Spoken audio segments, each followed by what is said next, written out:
Hey X-Cryptic, how's it going?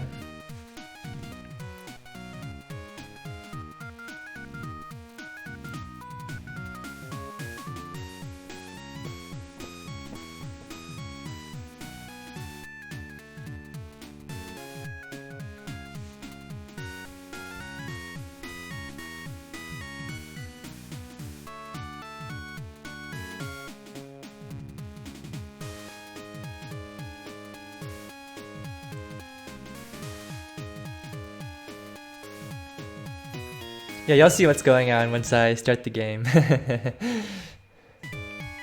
um,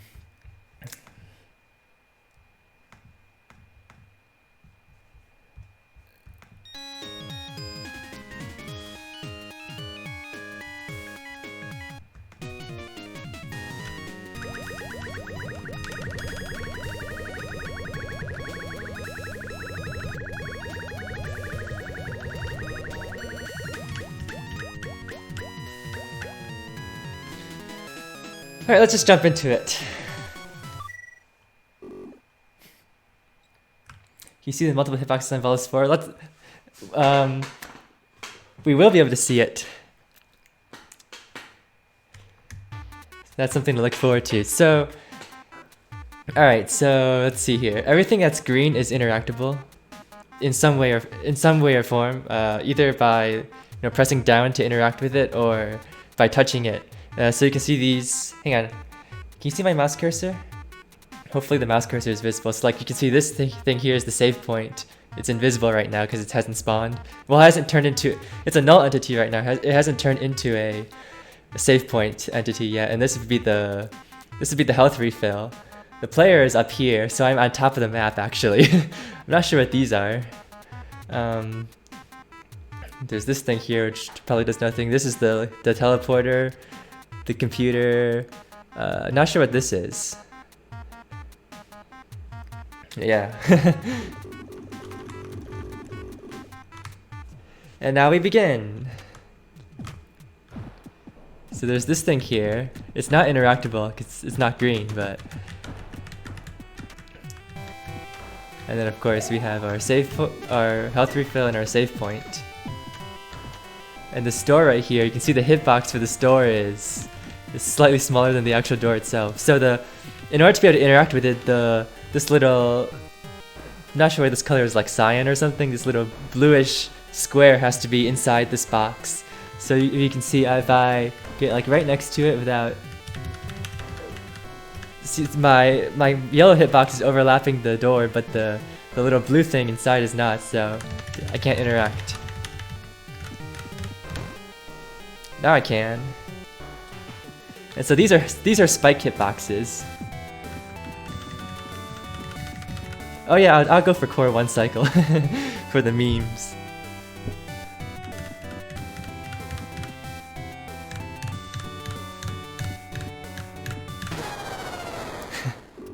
That's about as close as you can get. Hey Mashi. We're not speedrunning, we're just showing off hitboxes in this game. So let's see.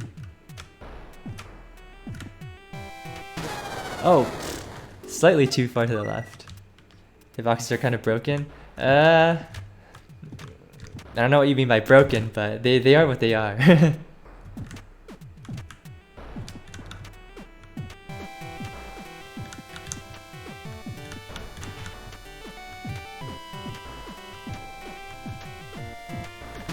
Oh, I didn't mean to hold left that early. Alright, let's stop dying. Let's stop spike percenting ourselves.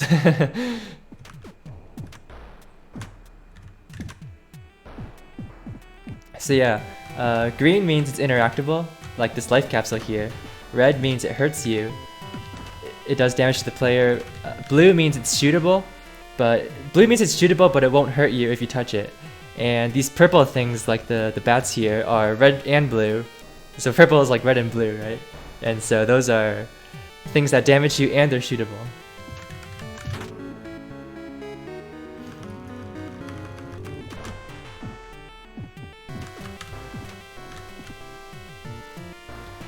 Is it weird that the base of the spike isn't part of the hitbox?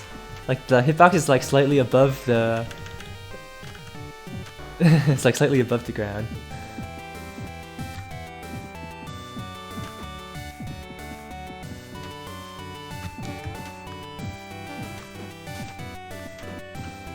Alright, what are these things? Anybody know what these things are? Because they're in red, which means that they should hurt you if you can touch them, but they're inside the blocks, so you can't actually touch them.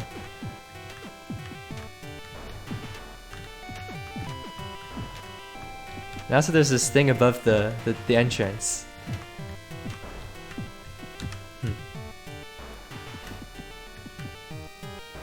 Alright, there's something in the ground here. There used to be spikes there. Really? Interesting. Do memory hack to find out how much damage they do? I mean, we can probably just crack it open in like Booster's lab, right? Just open it in Booster's lab, see what is there. Oh, there's spikes, but Pixel put them in the wall. I see. How about this thing right here? It's inside the wall. And this, okay, this thing is just the table. That makes sense.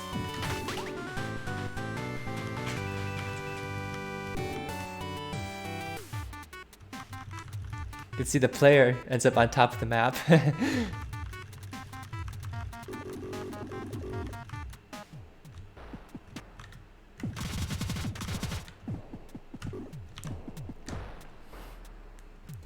So these are spikes, huh?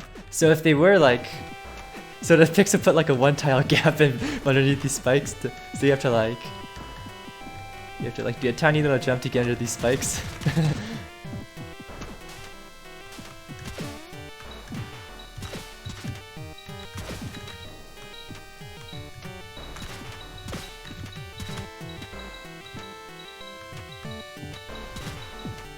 Alright, so these are critters. Let's see if they do anything interesting. Alright, so their hitbox doesn't actually change when they jump.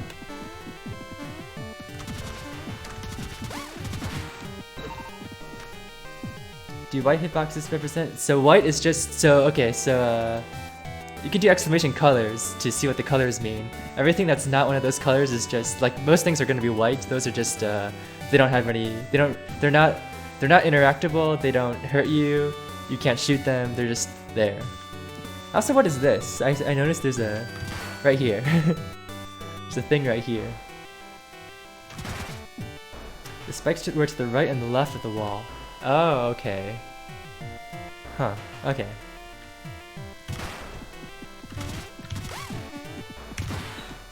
Alright, so that's what an XP capsule hitbox looks like. Let's see if we can get something... There's a heart.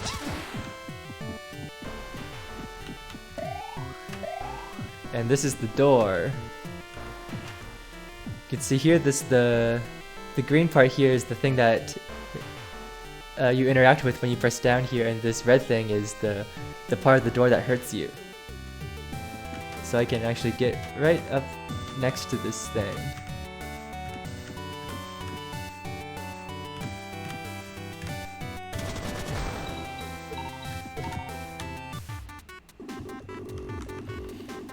Maybe it means that they can break blocks or something. Oh, so the bullet hitboxes, right? One of them I think is like the map, like the map collision hitbox, and the other is I think the enemy collision hitbox, something like that. I don't know.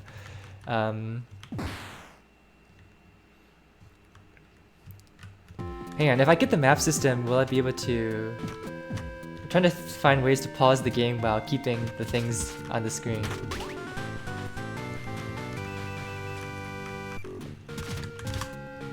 Oops.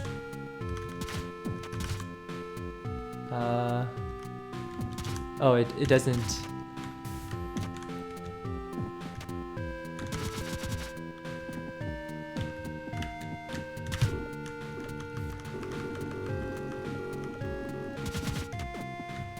Let's find something that freezes the game when you interact with it. That doesn't. Okay, that does. It's kind of hard to see, but you can see there's like a red box right here. I think that's like where it collides with the map or something, or maybe where it collides with the enemies, and then probably where it collides with the enemies, I think. Then this green thing is for, I don't know.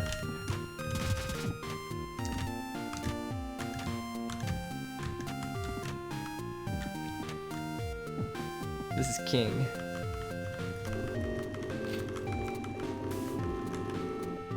So you'll notice there's an interactable thing right here. It's in the air. We'll come back to that. I can't actually get to it right now.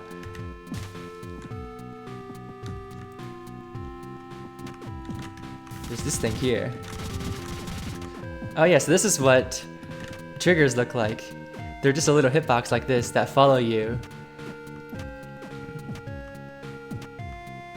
Why does my font look super crisp? This is CSE2. Whatever CSE2 did to. Though I also have, I don't know, I can change this to 60.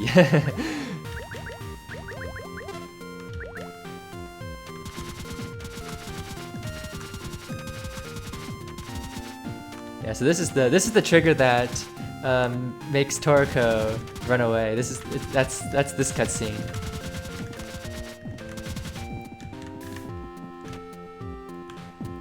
This thing right here.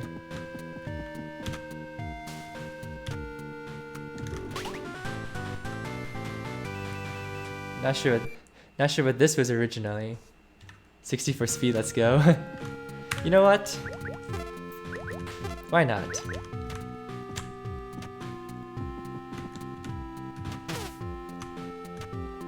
Free. So yeah, so you can see how the triggers work now. As soon as I touch it, boom! Cutscene starts. So you can see King is interactable here, but Toriko is not.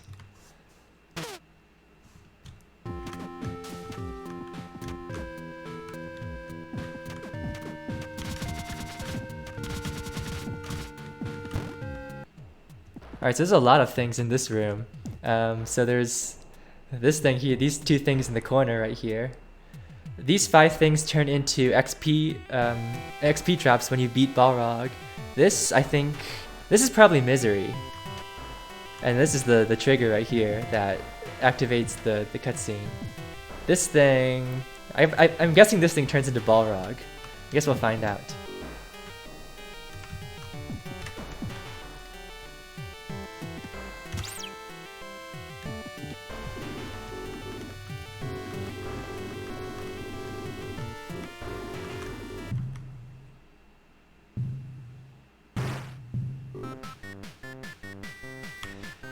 Did you see that?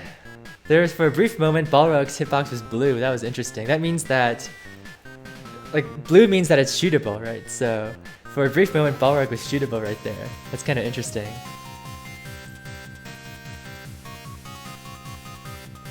Yeah, so on the Steam version of Cave Story Plus, whenever you beat a time attack challenge, the game crashes. That's just a thing that happens. Alright, let's see. Let's see if this turns into Misery like we predicted.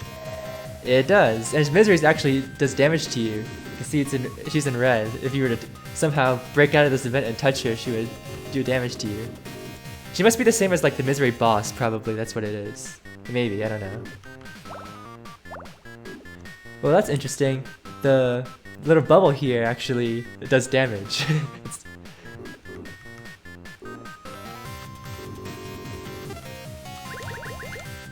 Let's do it.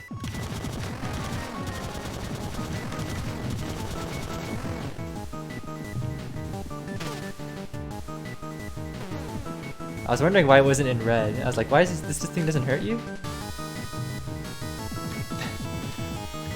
I wonder what conditions Balrog grabs you.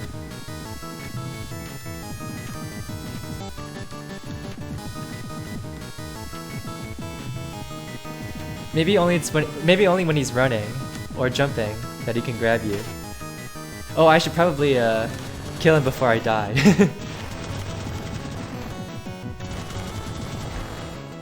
Alright. And Balrog stops becoming shootable once you beat him.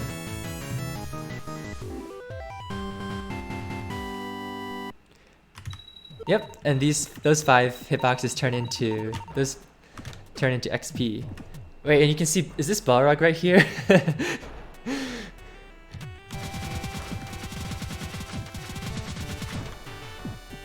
if I leave the room and come back, is it? Oh, everything respawns except Misery's gone and the Balrog thing is gone. But these 5 things are still here.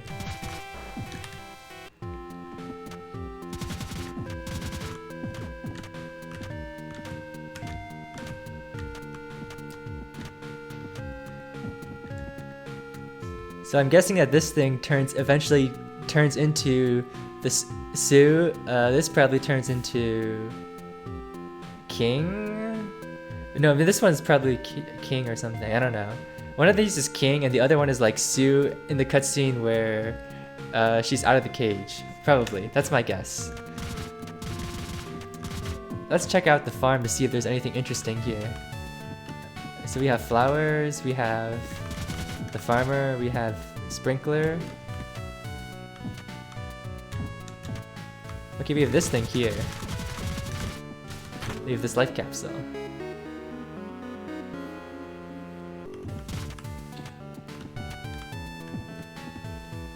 Alright, this might be kind of hard to see, but there's a thing right here. You'll notice there's a green hitbox right here. That is where the beast fang is. There's actually a sparkly inside this block. If you could break this, if you could like delete this block, you'd find a sparkly thing here, and that's where the beast fang is.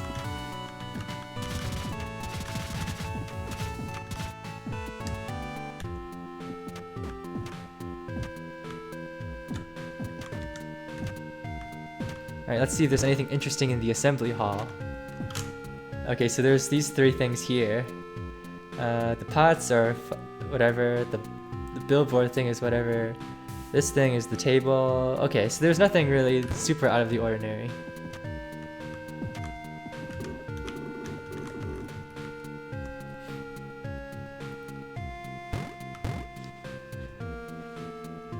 I mean, it's not so much about RAM as it is just processor speed.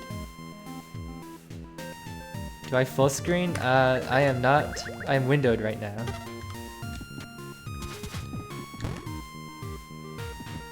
Okay, so Jack appears here. Oh, okay. Yeah.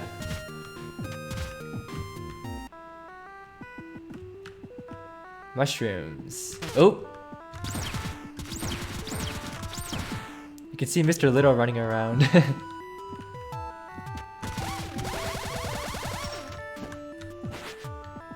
Well, that's interesting. You can see the hitbox of the sword slash.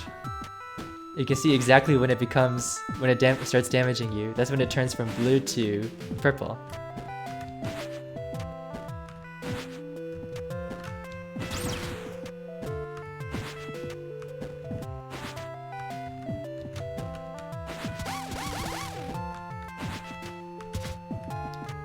Here, that means I should be able to.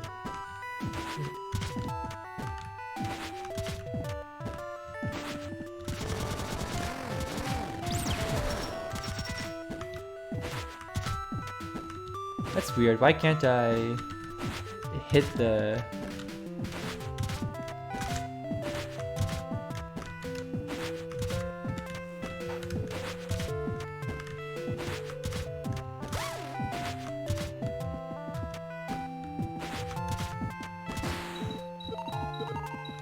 That's weird how I can't hit the right side of the square. And yeah, this is Mr. Little right here. He wandered all the way over here.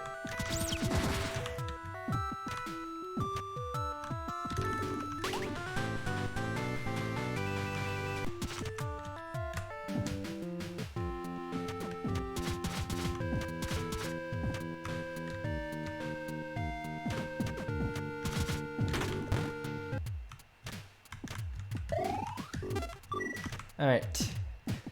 What's interesting in here? Oh, there's an interactable thing right here.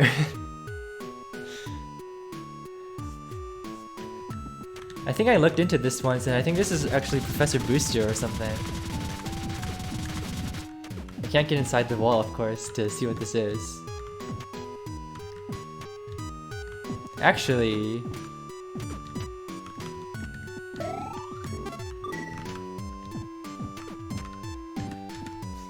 if we do some memory editing, I might be able to get inside this wall and see what this is.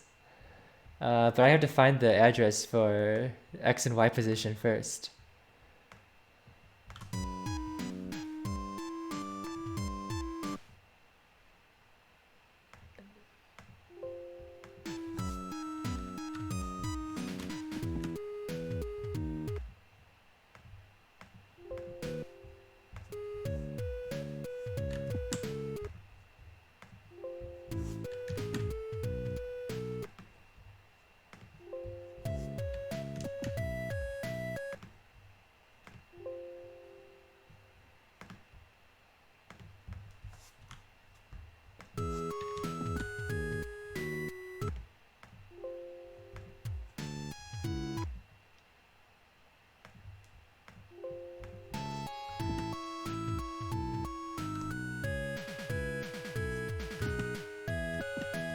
I think it's this one. Alright, so I'm pretty sure this is X position.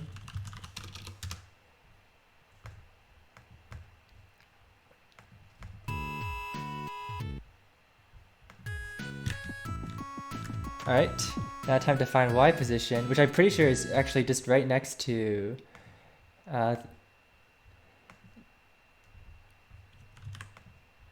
it's probably just right next to it in memory, so it's probably that.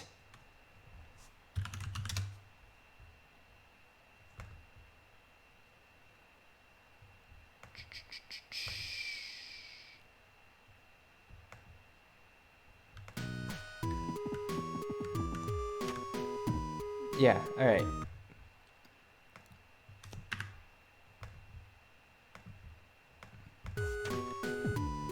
Alright, let's hack ourselves into that square and see what's what that interactable entity is.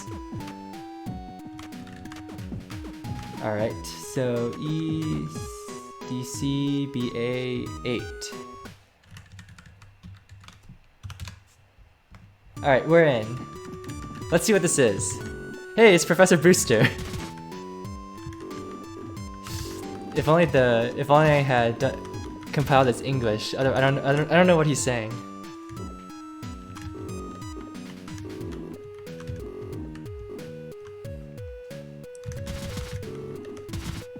I am also currently stuck inside the wall. Alright. Someone take a picture of this and Google Translate it. It's probably what he says before... if I had to guess, it's probably what he says before you... like, before you leave for Sand Zone. That's probably what he's saying.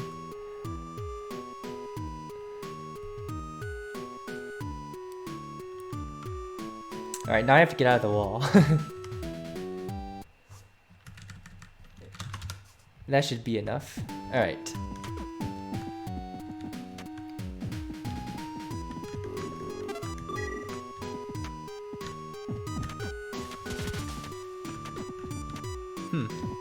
So it's like this thing next to the teleporter. We have like the teleporter itself, we have the teleporter lights, we have this thing next to the teleporter, we have this thing under the teleporter.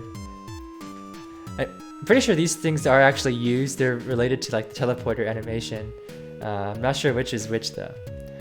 Like one of them is like the quote teleporting away, one of them is like the quote teleporting in or something like that, I don't know. We have flowers, no wait, these are flowers, what's this?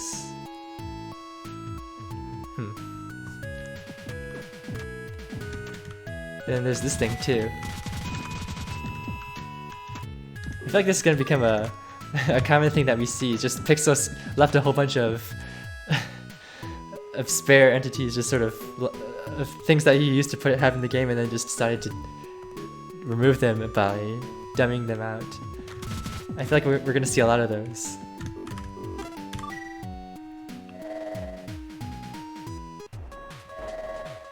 Oh yeah, so the thing next to the teleporter becomes quote teleporting in, and this bottom thing here under the teleporter becomes quote teleporting out. Yeah, so that's how it works.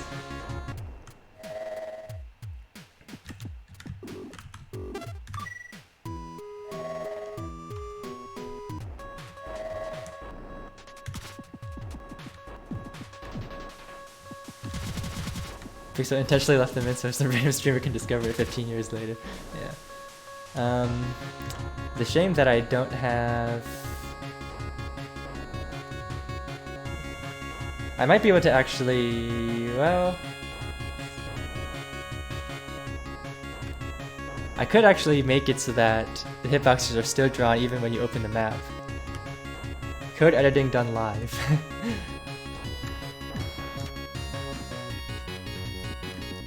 Oh yeah, did you know that you can actually one cycle this? Well, that's not gonna one cycle it, but you can enter the infamous egg too.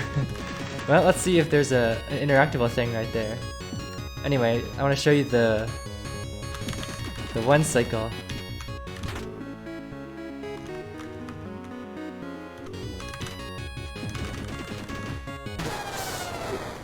I think that I would have made that if I hadn't bonked against the wall. It is pretty tight.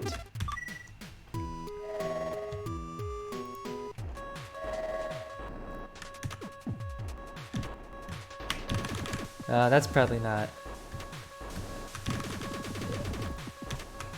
Like right there, I bonked against this wall right here, so I'm probably not gonna get it.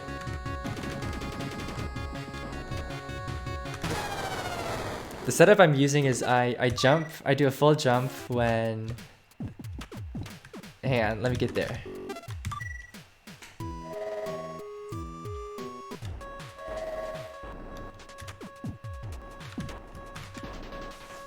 So I do a full jump like right there when the back of the basil is lined up with the edge of this. So if you do a full jump right here, approximately right there, then... I think I bonked against the wall again.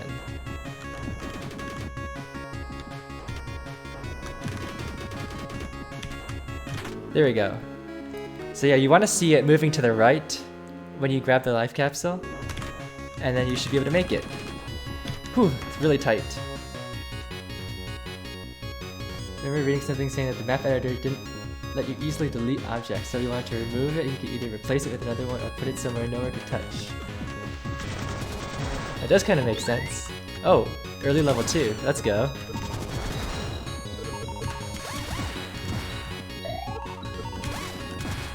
Alright, so this is kind of interesting right here.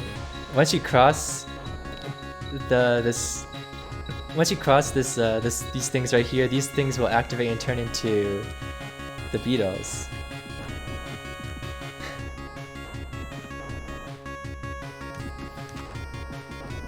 I want to see if I can aggro one of these elephants, see what that looks like.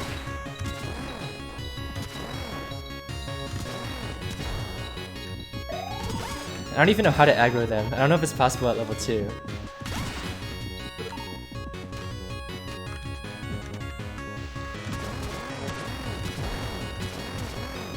Come on.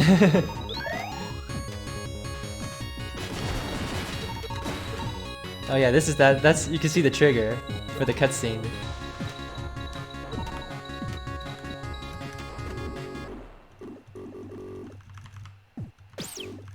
I probably shouldn't have done that so we can see if Igor does anything interesting when he's punching.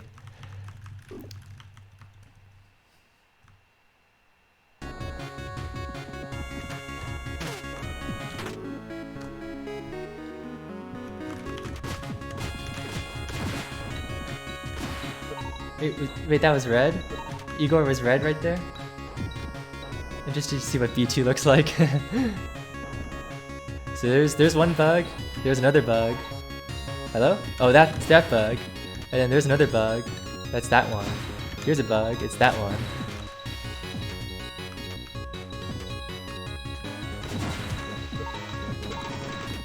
Should have hit you. Well, we were in a cutscene, so it wasn't going to hurt me. You can see a blue thing right here. That's the... Blue means shootable, so that's just the hidden heart here. Probably should have made the colors darker or something. Wait, that was weird. I died. Well, now we get to see Igor again.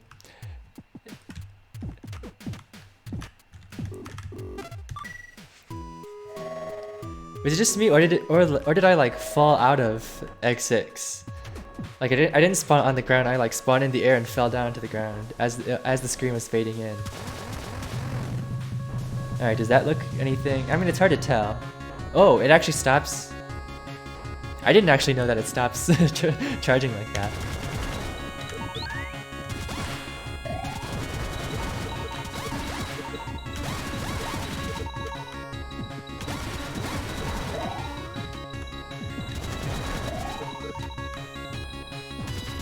Wait, what's...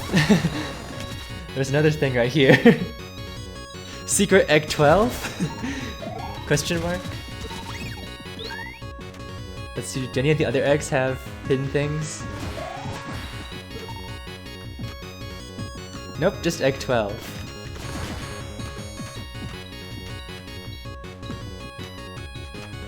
Secret entrance to egg 12. Yeah, Igor is red. Okay, so he doesn't have a different hitbox when he's punching in this cutscene. His hitbox doesn't change. Hey Ikuya, how's it going? Oh, I killed the beetles, so I guess we'll get this on the way back. Here's a bug. Here's another bug. That's that one. Sniped. 2 more bugs. All right. All right. Let's check these eggs for hidden things. All right. No hidden secrets.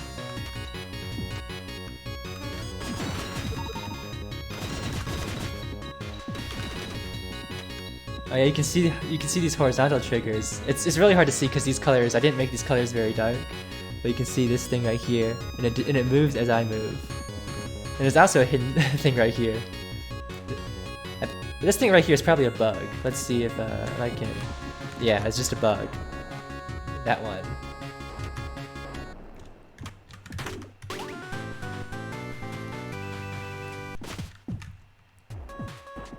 Yeah. You do fall out of the egg. So you spawn right here, and then you fall onto the ground.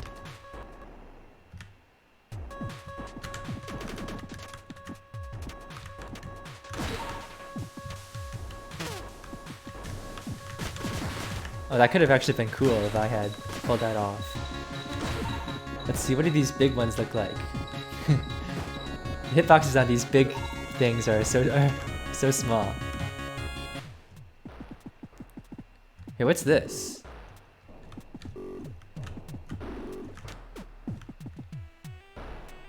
Oh, that's one hitbox. Okay, that's weird. How like the bed goes like. No, these are the flowers, right? The flowers like go all the way out into the into the wall, and then this thing is probably the bed, and then like you're actually interacting with the flowers here. Interesting, I didn't know that. And of course, our customary hidden things in the wall.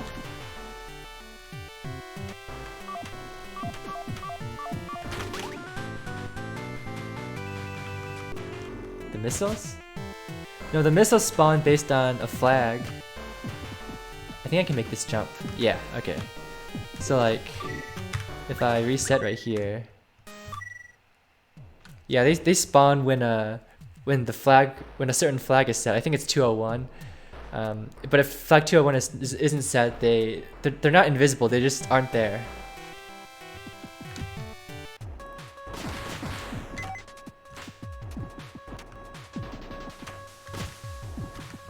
Let me see if I can get the timing for this. Nope. I forgot what my timing was for that phase. I was like, oh, here's the egg 2. Yeah, I don't see anything. There's nothing in here. You can see these 4 shootable things. These are like the 2 hidden hearts and the 2 hidden missiles. This thing right here, I'm not sure what this is.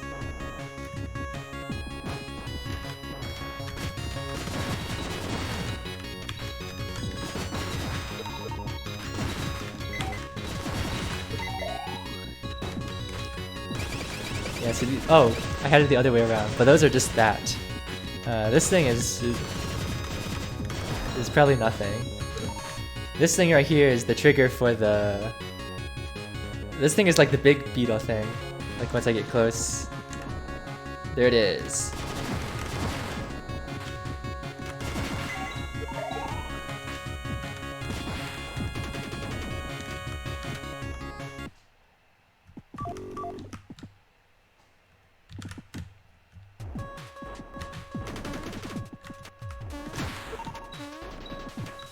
Yeah, these two things, I think these turn into the barrier. And there's Igor, and there's the boss trigger. Oh, look at all these things above the house.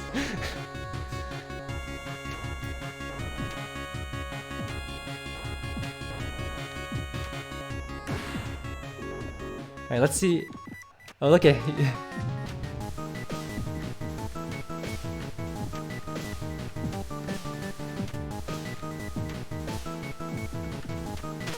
Oh, got juked.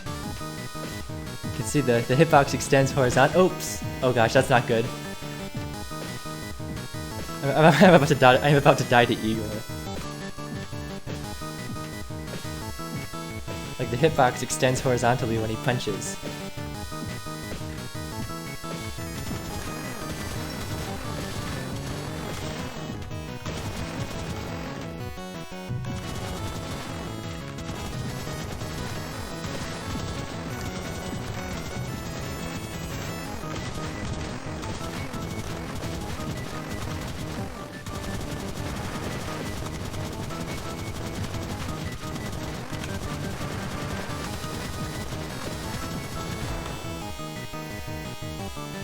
Maybe it was intended to drop XP after defeating Igor. Ooh, that's an interesting theory.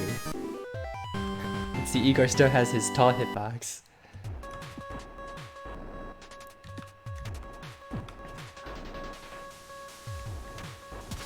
I probably should have made these colors a little bit darker.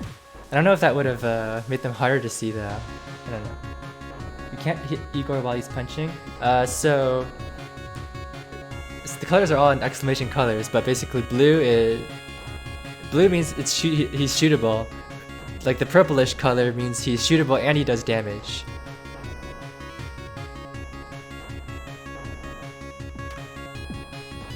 Yeah, so I made a distinction between shootable and does damage, and just does damage but is not shootable. And then green means it's interactable, so yep, outer wall entrance. These three things here and these three things here.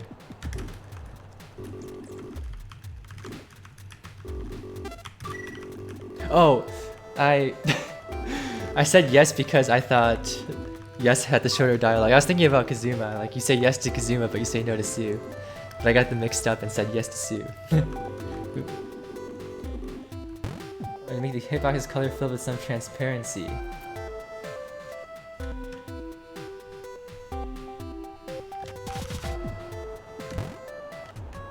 Not entirely sure how to do that right now. I mean, I basically stole the code from someone else. You could I think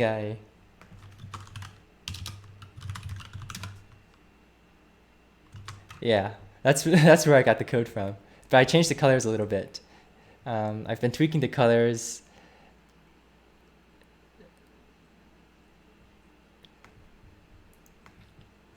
Hang on, while we're here.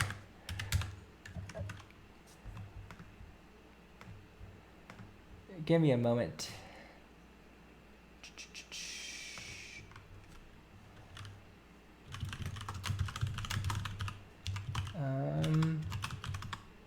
Oh.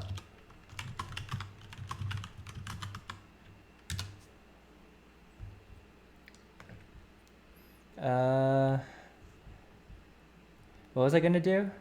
Oh, right. This.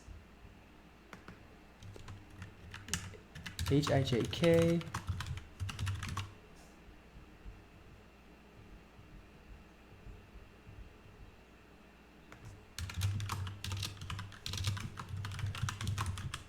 Alright. Code editing done live.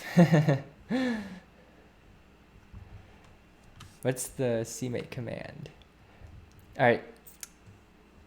I mean, I guess I could, while I'm editing the code, I could change some hitbox colors right now. If you have some, if you want to call out some RGB colors for the various things.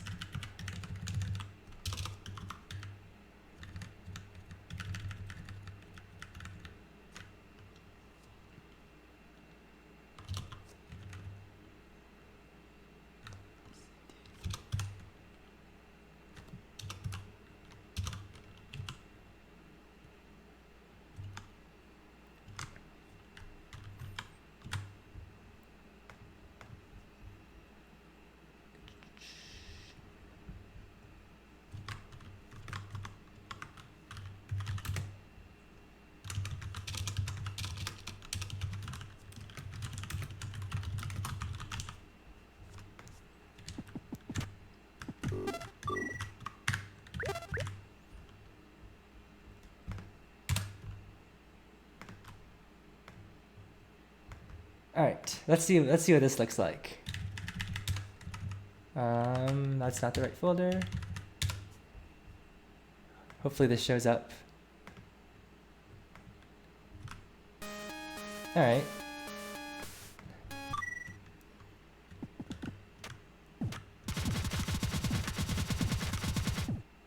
BADA shootable and damaging.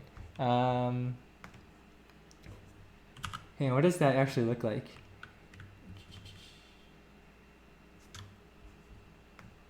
BADA55. What color is that?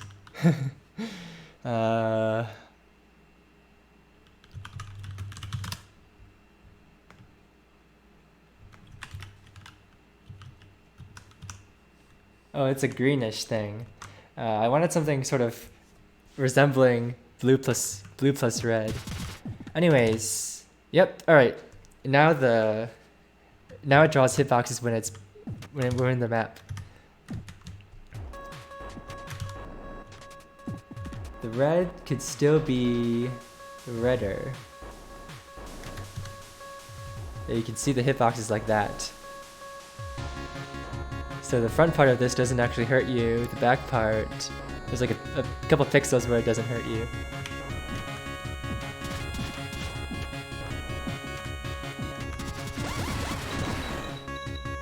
I don't think this color's got any better to see.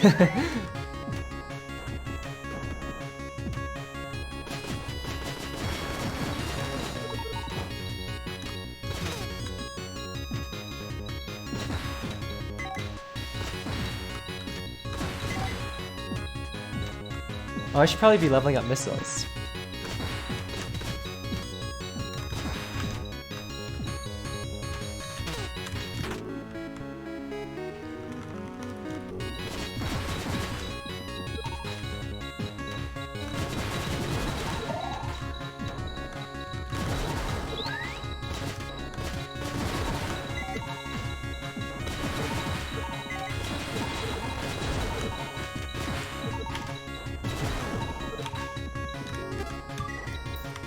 Hey Drac, how's it going?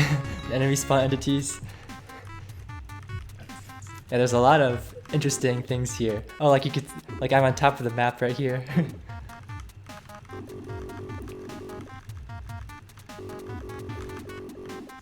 And like this is the save point, this is the health refill station. This is... not sure what this is. Booster's gone? I bet probably this turns into booster. I'm guessing that this is what turns into booster during that cutscene. These things, not sure what those were for.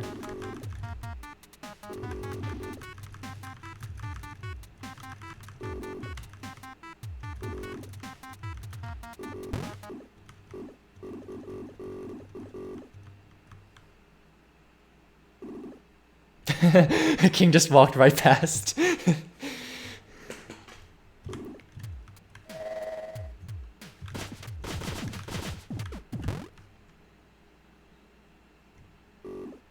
Oh, so I was wrong. So I'm not sure what these things are then. So I originally thought that this was what was going to turn to King, but apparently King just sort of spawns, probably based on a flag. So I'm not sure what those two things are then. Jack is the right one. Oh, oh, Jack is part of that cutscene. Interesting.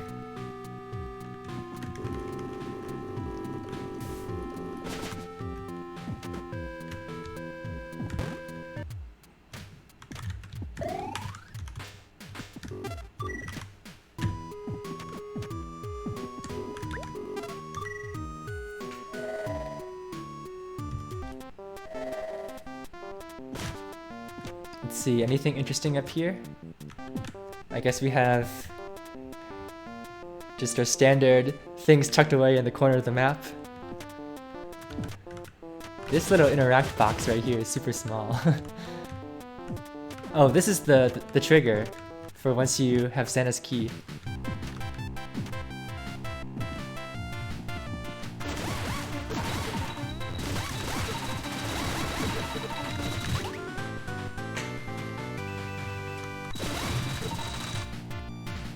So that's a big critter hitbox.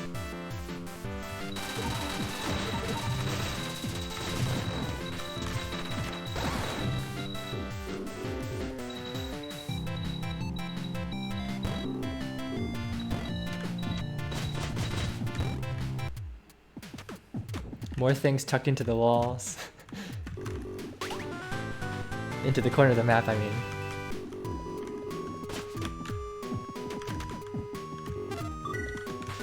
Okay, so now I have to get used to this different weapon ordering. Because I got missiles in egg corridor.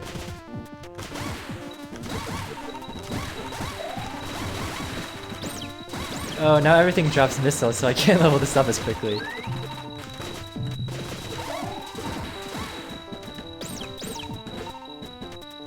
So that's a death spike hitbox. Interesting. Oh, you can see the little smoke particle hitboxes right there. See, that's all the smoke. All right, there's this thing here.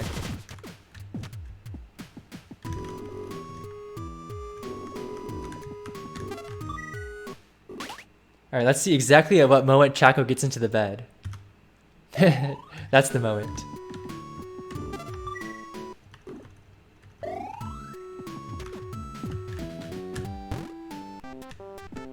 And now the jellyfish are here.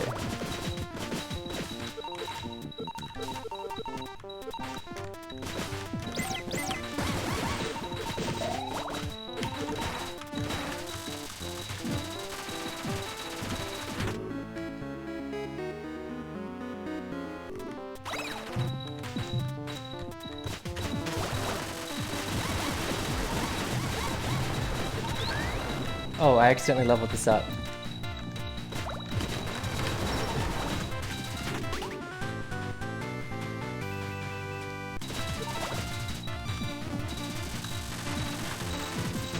Alright. I want that level 2 for Sand Zone, not level 3.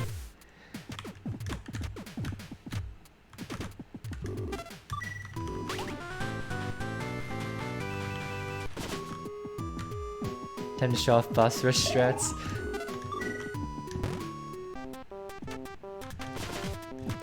I don't even know what the boss rush strats are. Do you just missiles? Use missiles for... Oh. That was not a good attempt. You just use missiles for Balrog?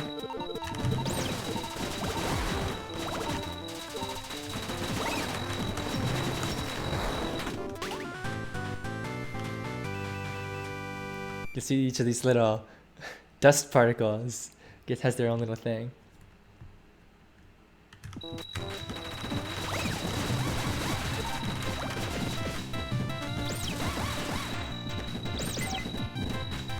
Three?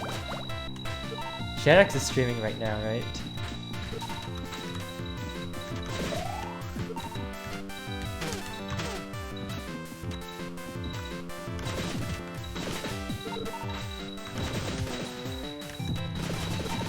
Oh, Magma Peach, interesting.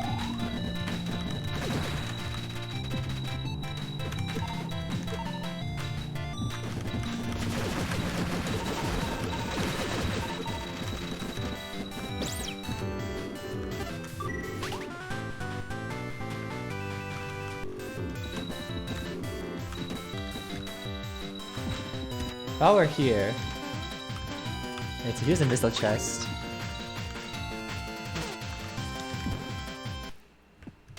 Let's see, is there anything in this room that's notable?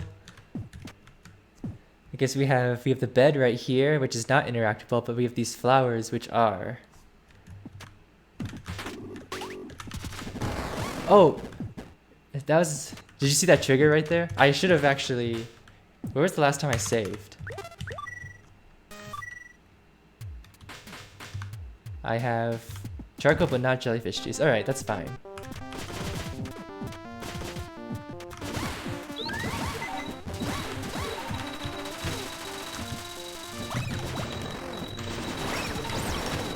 Oh.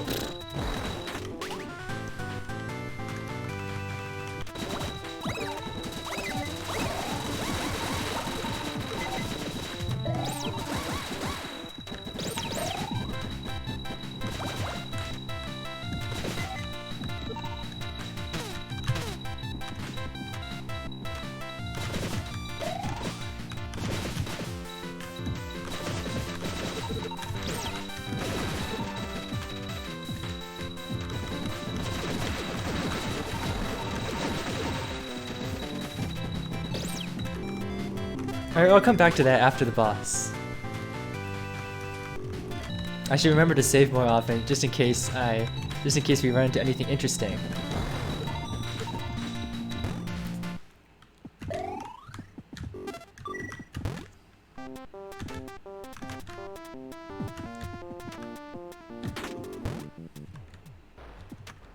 Alright, this thing here. Alright, so what's the boss? Well, okay, I have level 2 missiles, so I probably can't do the... So it's... the boss rush strat uses level 3 missiles, right? Between fireballs and level 2 missiles, which one has the higher DPS? Did Balrog come down as being blue? Hang on, I want to see that again.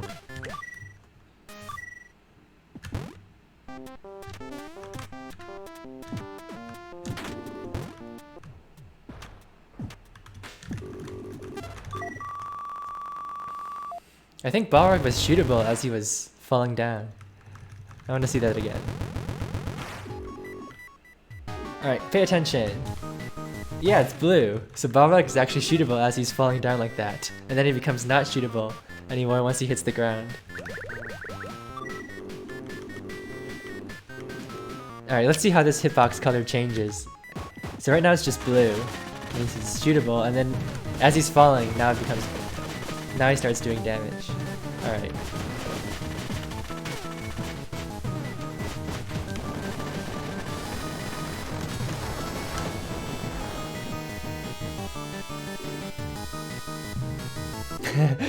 Balrog gets stuck in the ceiling right here.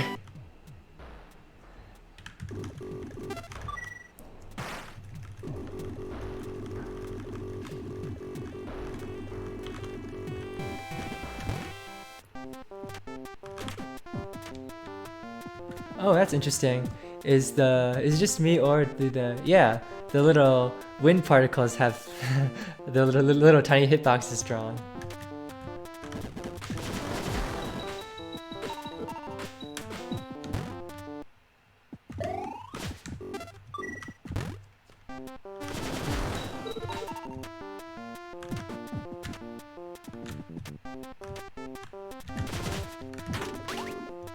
Oh, yeah.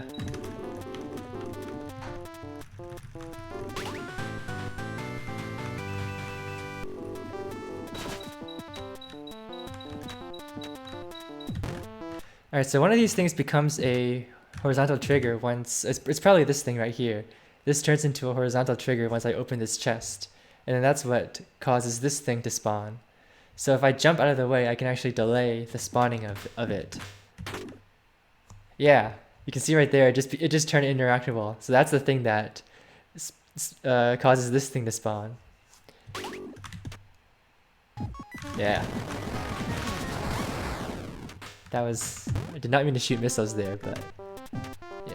Oh yeah, we get to do the ball frog jump with drawn hitboxes. You see the presses are shootable right now, but once I shoot them, they turn purple.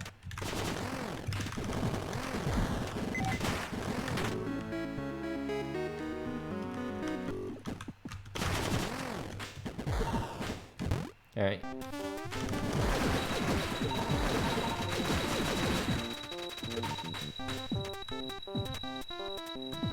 All these death spikes.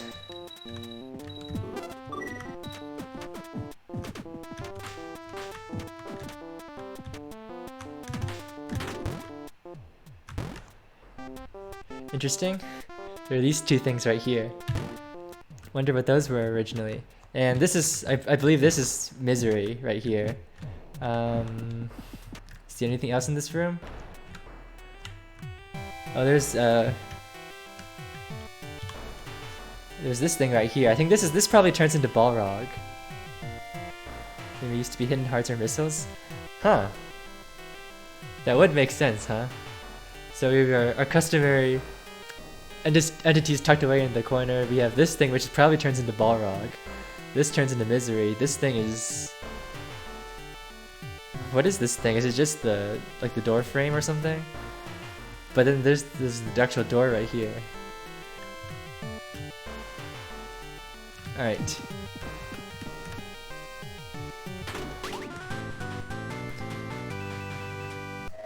Yeah, so that turns into misery, and she does do damage to you.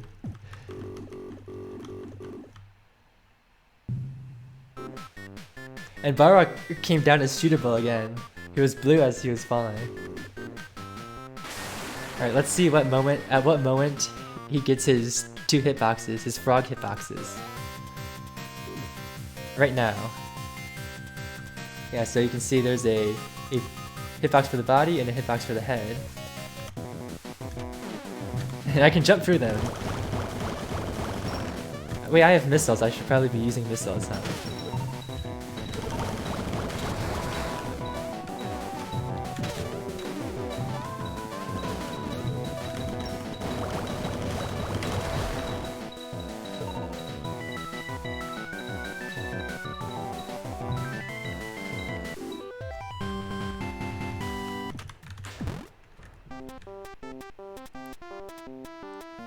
So the big box was the placeholder ball frog.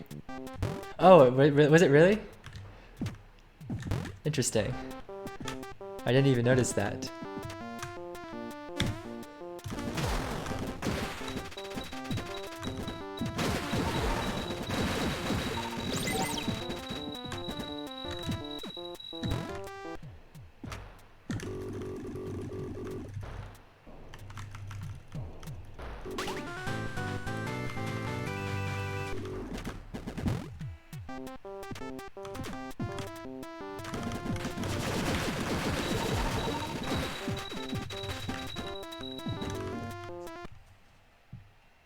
Hey, I'm on top of the level now, but in a different spot this time. Oh wait, never mind.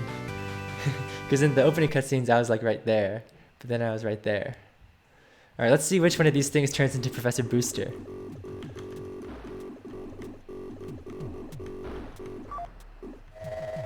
It was that one, the one right here.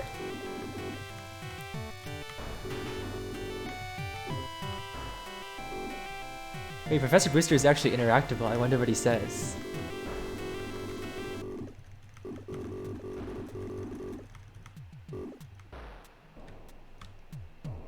Yep, and then those things turn into save point and health refill station. Alright, so let's see what this bike looks like. Oh, there's like... Is it just one entity that's the bike plus Kazuma plus Booster? Is that what it is?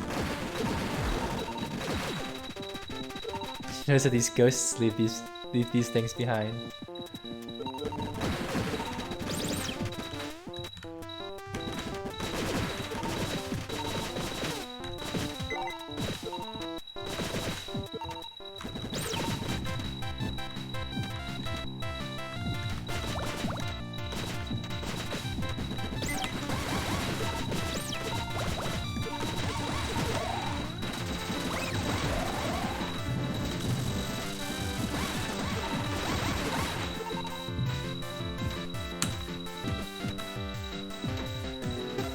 Possible that the entities in the corner are info related to the map? Some of them might be. Oh. I forgot to pay attention to what was going on here. So yeah, so this one became Sue out of the cage. This one turned into Jack. And then King... I didn't pay attention to what happened to King. Did King come from this? Maybe King just spawned or something. Wait, I'm right here. I'm standing on top of King. And Kazuma just sort of fell down from the ground.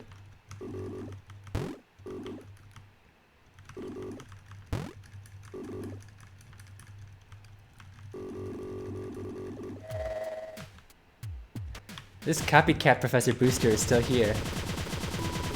Does he still say the same thing? Hang on, I think I have the... Oops. I still have this open.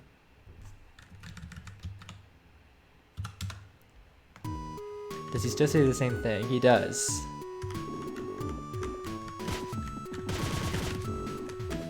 Alright.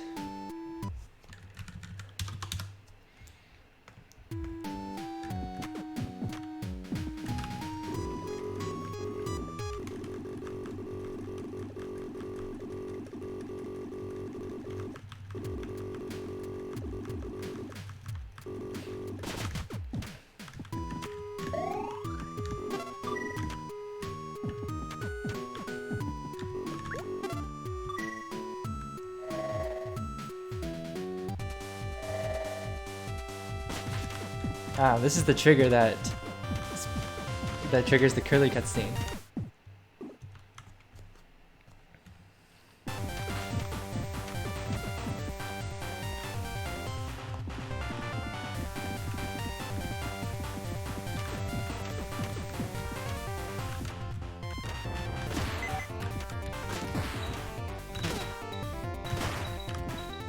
What's that down there?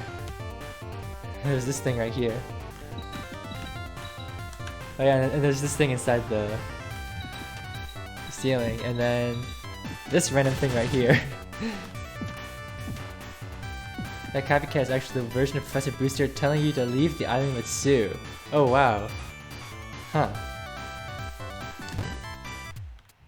Alright. We've got a bunch of stuff in the ceiling.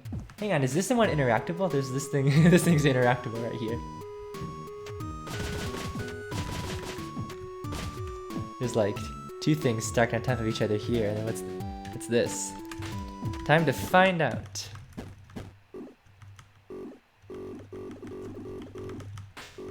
Maybe not. Hang on, do the bullets look like anything? Hey, you can see the hitboxes for the bullets.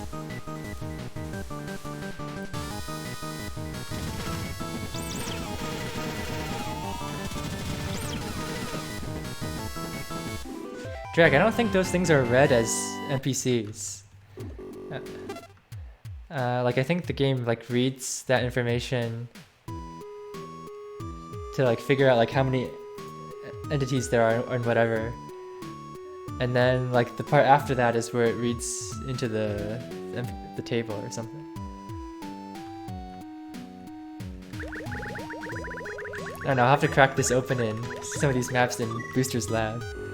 See what they mean. Do we get machine gun or not?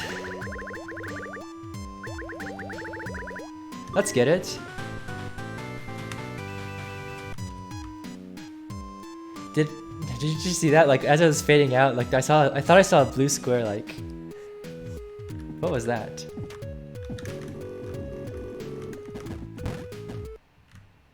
Ah yes, the panties location exposed.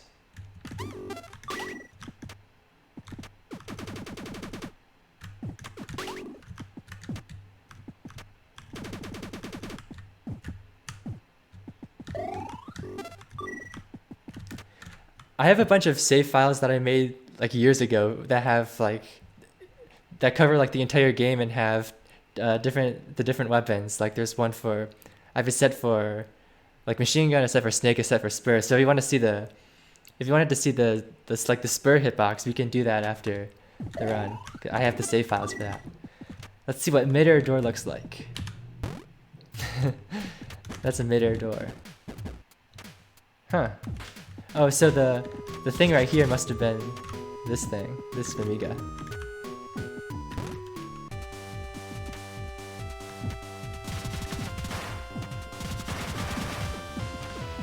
Hey, there's something up here.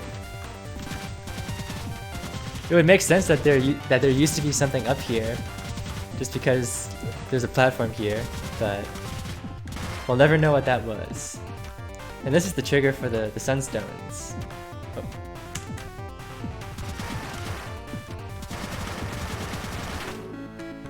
So this thing down here. Oh, these must be the Crocs. That's funny. Oh, they follow you too, like the... Yeah. Like if I try to jump over them, they follow you.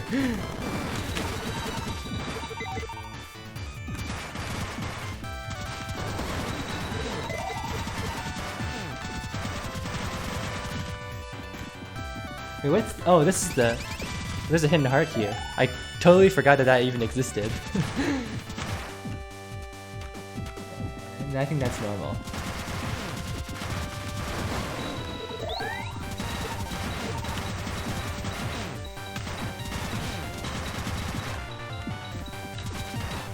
Do the Crocs follow you? Yeah, they even follow you if you're through a wall.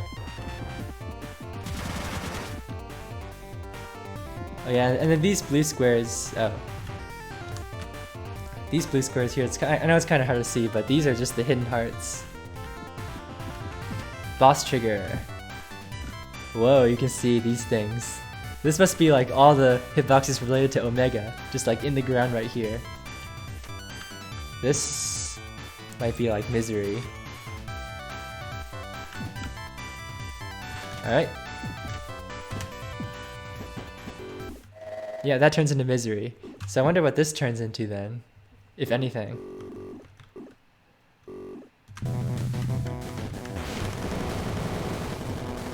Yeah, you can see there, this blue thing right here, that's where you can shoot.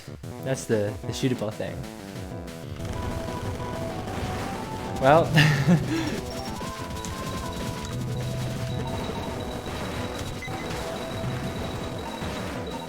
oh, you can actually see when Omega becomes... when starts to hurt you, like... whenever he comes down, that's part of his one of his hitboxes turns red, and that's the thing that damages you.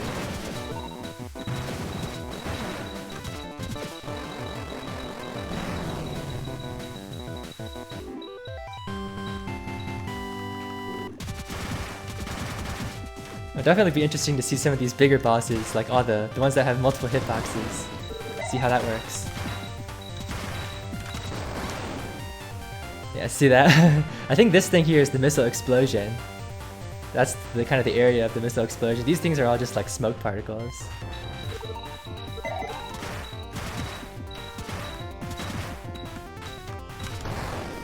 Yeah, so like this thing is the like the polish, whatever you want to call it, and this thing is the missile explosion.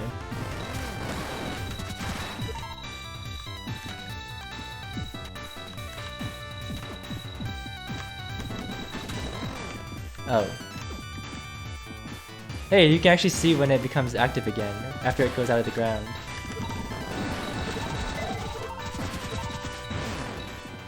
Like you can see it's in the ground right there, and then it pops up, and that's when it can start hurting you again.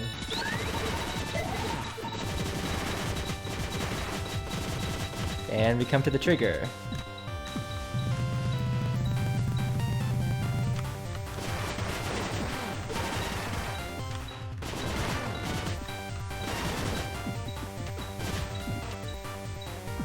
Machine gun, no special color? Let's see if I can get a good view of this.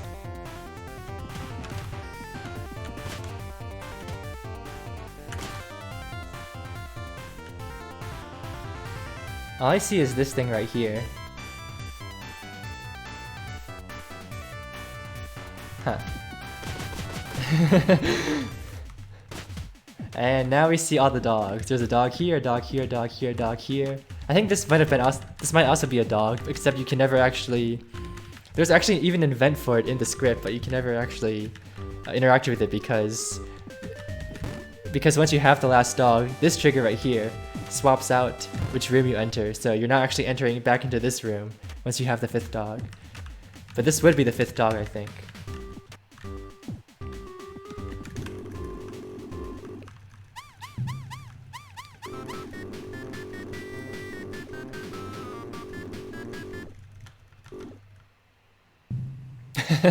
I love how Balrog just gets stuck in the ceiling.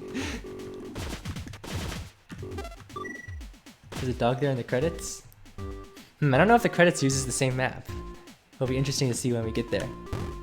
Midair door. Yeah, the dog says 5.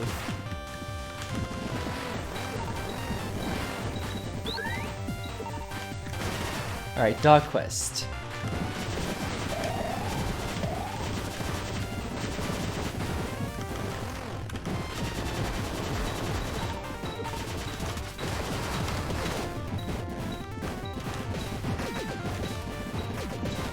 You look at the bone. That's a bone hitbox right there. I'm getting wrecked by bones.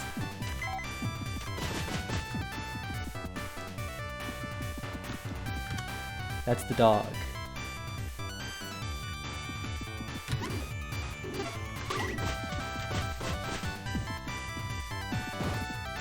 Wonder what happens if I kill one of them?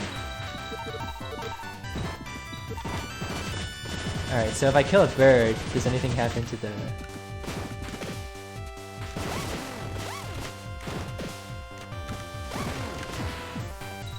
Alright, that wasn't very exciting.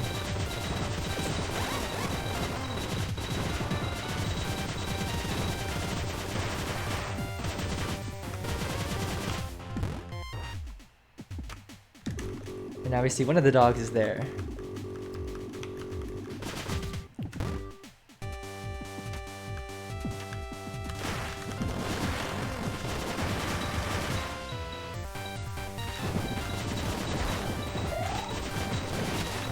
Oh wow.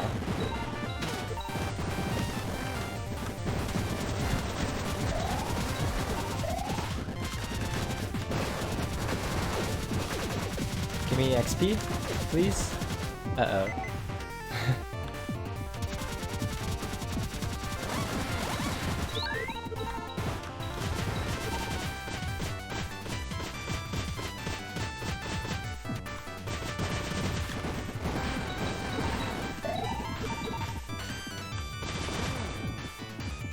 Hang on. Oh, interesting. These things have separate hitboxes for the legs.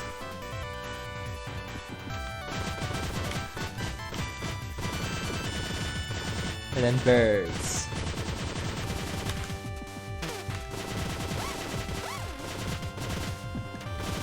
Do you know if this uses the portable enhanced?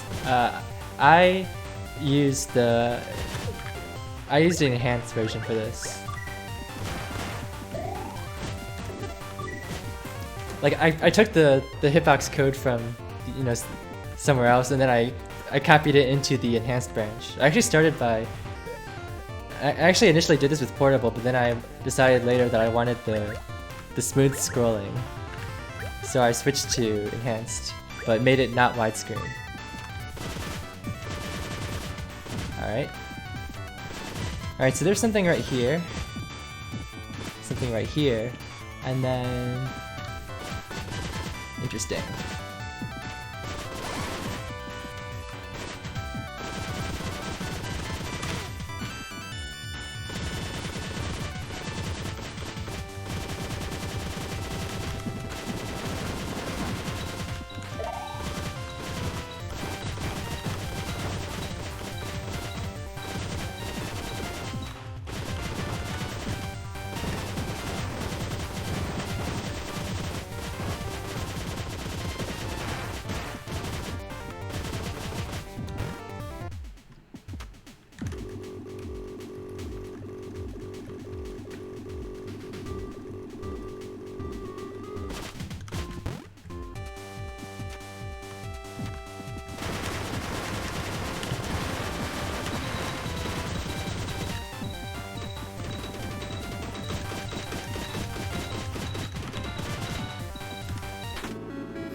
Mid-air grab.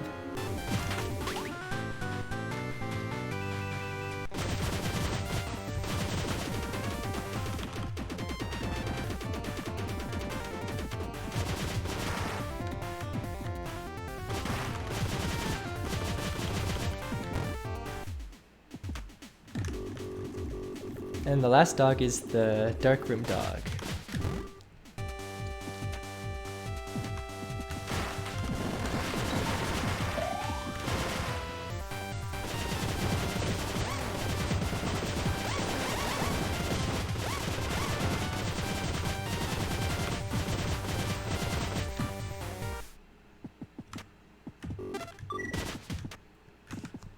This thing is probably the fan that's blowing down.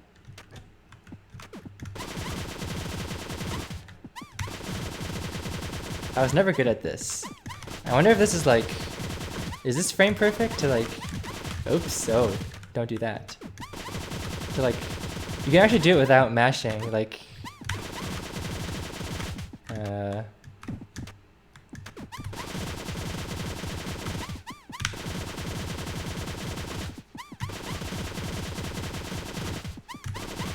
I don't know.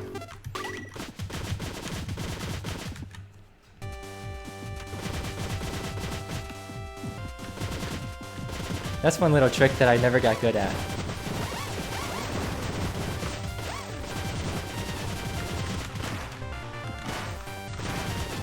And now this trigger. Yep. And now when we enter this room, we're entering a different version of Jenka's house. That's why we don't see any dogs here. Well, this thing turns into the dog, but...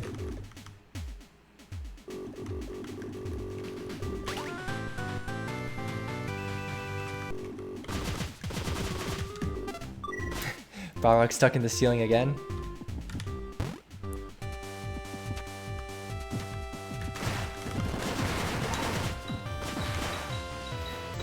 He ate the dogs.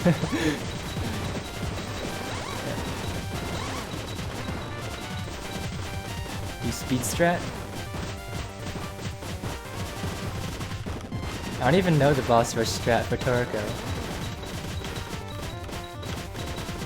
I'm probably gonna do the 3 HP strat just because I want to see what these blocks look like.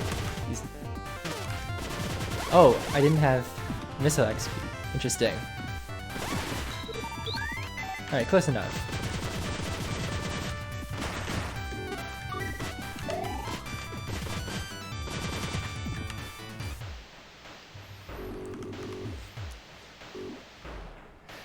There's this thing in the ground. This is definitely Toriko.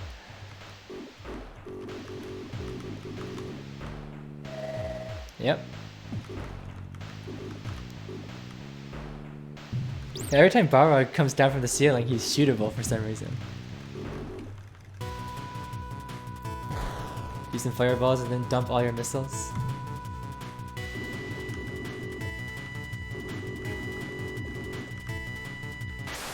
Oh, that did you see that lightning hitbox? It like went down the entire column of the screen. I want to see what these blocks look like.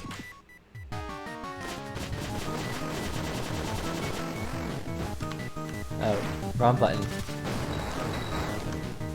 They're just blocks. No, they're not exciting, they're just blocks. This is like one of the few things in the game where the hitbox actually is like... it surrounds the whole thing. Whereas Toriko is like this little thing right here. The block is actually just the block.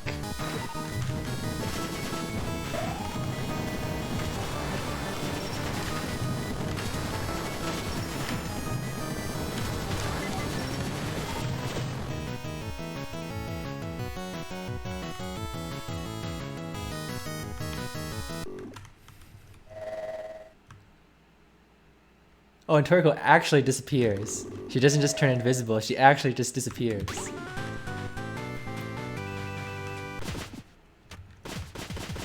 Rip Toriko. This thing is interactable. I don't know what it does. I don't know what this is. But it's here and it's interactable.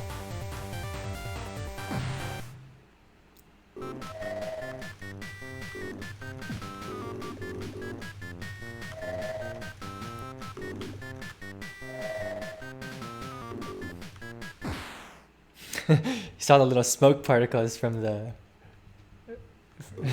from falling down.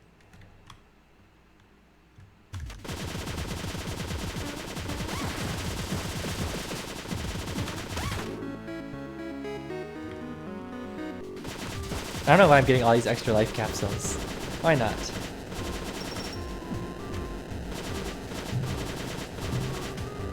Interesting. I know that at some point these things can crush you and they do 100 damage. Maybe it'll be easy to see with the vertical ones.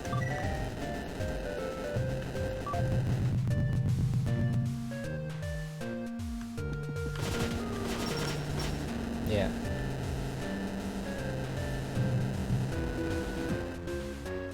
Roach! Huh, the robot is...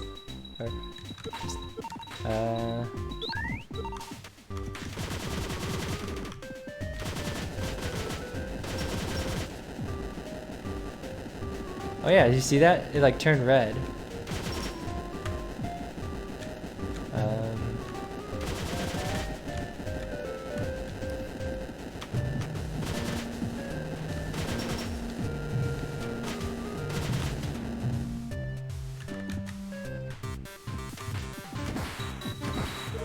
Why did it turn red? I think that's like for when it does 100 damage.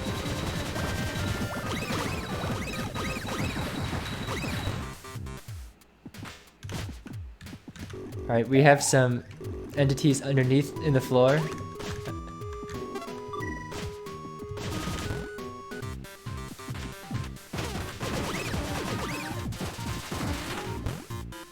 Alright. Is there anything interesting here? I'm guessing that this turns into the boss. There's this interactable thing that's inside the floor. Yeah, for when it crushes you against a wall. What happens if... Did I save? Let me save again. And then we're going to hack our way into the floor and see what that thing is. I'm guessing it's just like the chest is empty. Like the empty chest entity. But just to make sure.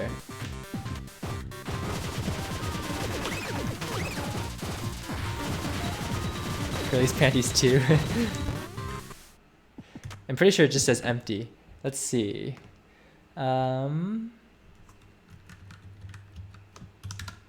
Is this enough to... Okay. So we're inside the floor now. Wait. It's... What?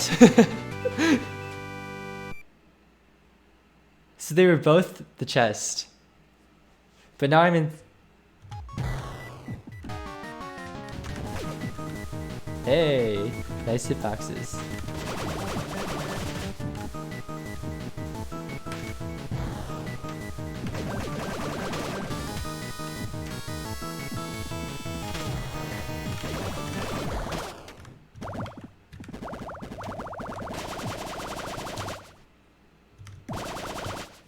You can see all the ones that are dark hurt you,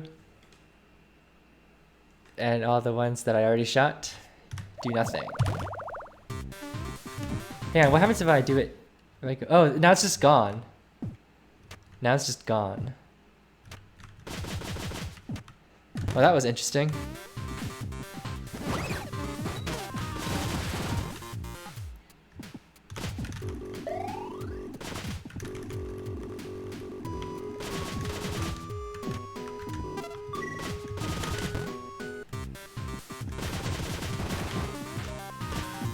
There's this thing right here. Monster X. Yeah, you can see right there, see it like turned red.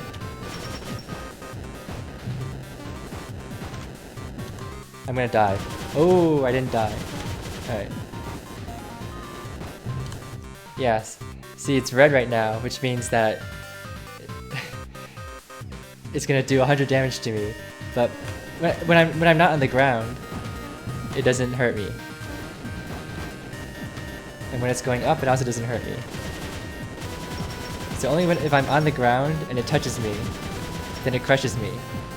Okay, so this thing loads the boss. This trigger right here, this is for loading the boss. If you got rid of the trigger, then you wouldn't see Monster X right here right now.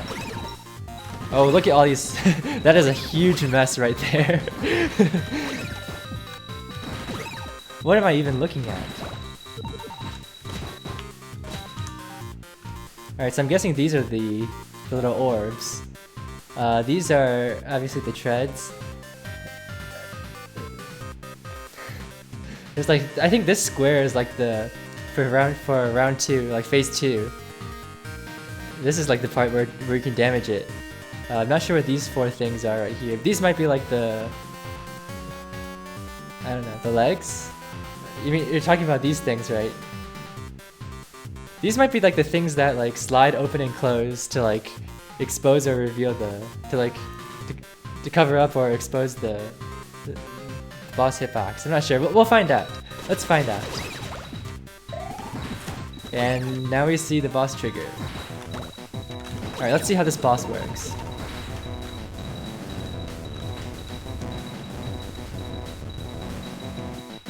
No, it doesn't, they don't move. What am I looking at? Yeah, so okay, so these things are just shootable.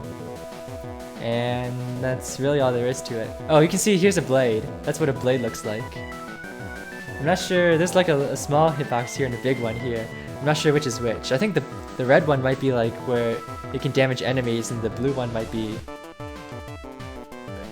like where it collides with maps. Map tiles? Not sure.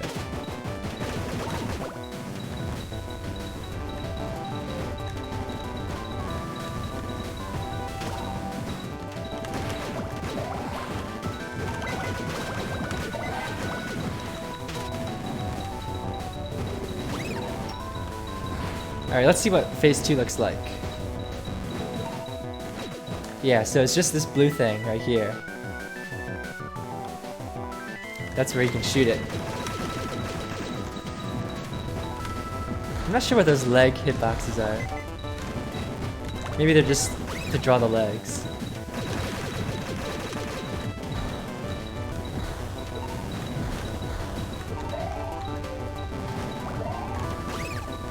Hey, you can see the barrier is made up of like individual things of hitboxes. Maybe that's why. That must be why.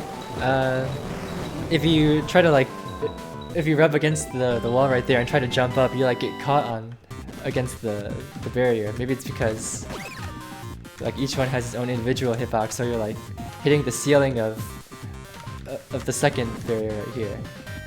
I don't know if that made any sense. Under what circumstances do the treads damage you? Huh. Did you ever... We didn't see that turn red, right?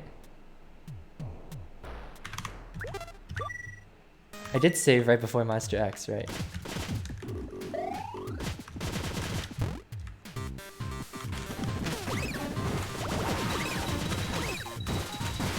They sometimes turn red. Okay, so I already did all this.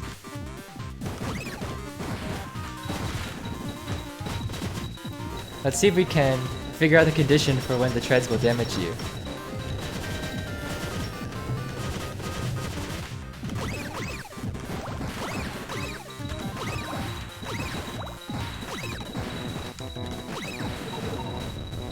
Oh, so they're red right now. But then when I jump over them... Huh. It must be like something like if I'm on the ground and it's like moving towards me or something. If I'm on the ground and it's moving towards me, then it damages me?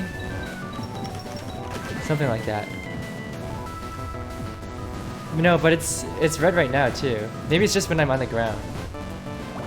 But... yeah. Maybe it's like a Y position thing. If I like hover really close to the... Oh gosh.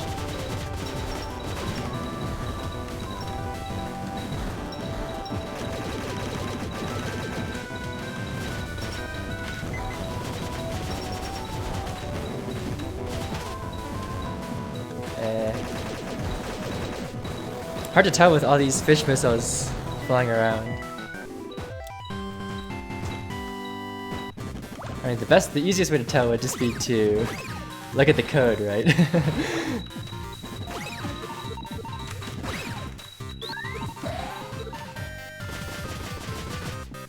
Oh, these things must be the armored Gaudis, the armored roaches. Seems like when you're on the ground. It must be like a ground thing and being on the ground and also like a Y position thing. Because when you're standing on the tread, you do have the... Pretty sure you do have the ground collision flag, so... And when I was standing on that slope too, I didn't see it turn red. So it must be some combination of being on the ground and being within a certain range of Y positions. Alright, so we see this interactable thing right here. That's the super missile chest.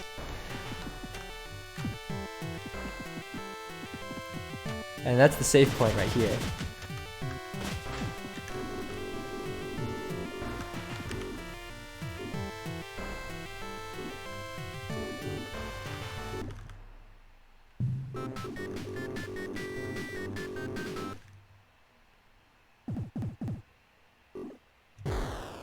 Alright, so Balrog doesn't damage you right now, but now... Huh. So that's the hitbox for the missiles. And Balrog is just Balrog.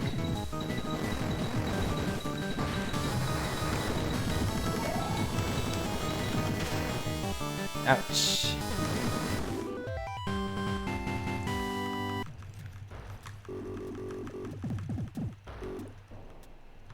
Did we ever figure out what these things in the ground were? Because I saw them disappear and then reappear. And now we get to see the chest fall down. Yeah. Well, it's interesting how the save point isn't interactable as it's falling.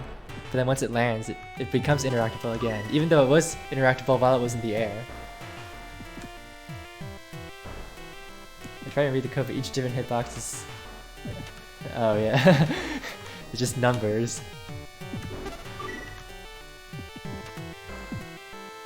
Alright. Alright, so these things in the ground are still here. Hey, there's another thing. This thing is still here.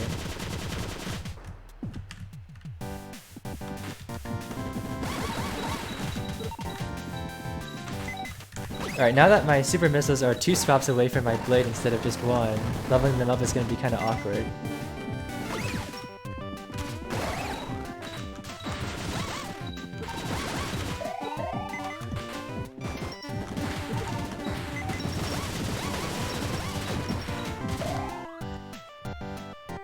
Look at how small these are. And the critters too, they're like right there. And these are the projectiles.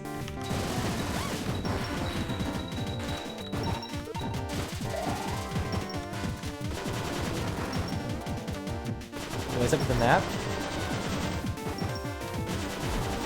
What do you mean? That looks weird? Oh, it must be like the scaling that CSE2 does. Maybe. I don't know.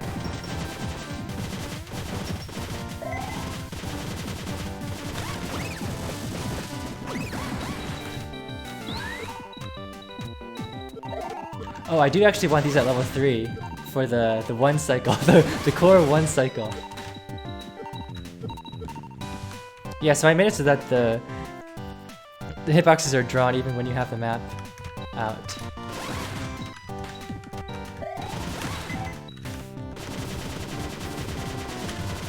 The core 1 cycle? Oh yeah, 1 cycle is a thing. You'll see. It's not practical for. It doesn't save time. It's just cool. You shall see. But I do want level 3 missiles for this. Alright, that's good enough. Oh wow, these enemy hitboxes are actually kind of large compared to, relative to, some of the other enemies we've seen where the hitbox is much smaller. Like these things are actually quite large. Oh, didn't climb fast enough.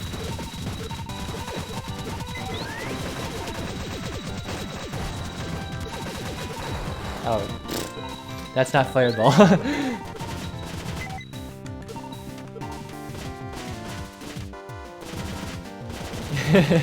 Yep, everything will become very clear shortly.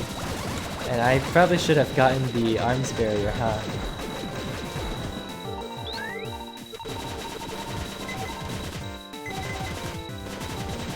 Aw, don't spoil it, I accidentally equipped it.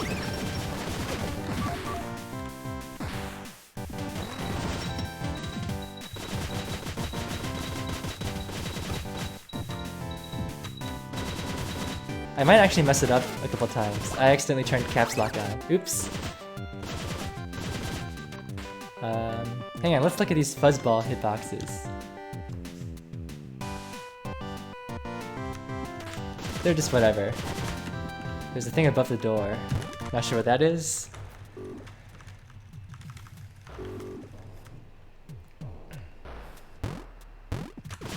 I guess we'll save after opening all these shutters.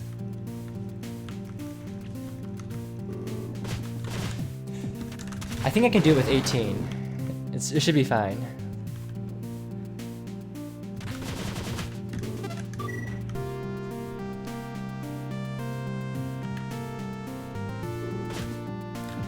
You might notice this trigger right here. So this is the trigger that causes Curly to... Hang on, let me open this thing first. Whoa, I actually messed it up. Wait, what? Am I doing this wrong? Alright, there we go.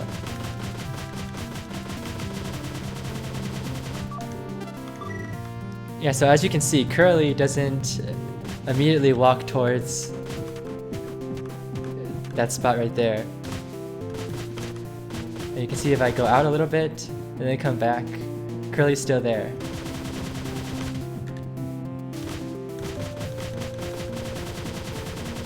This trigger right here is what moves Curly to her new location.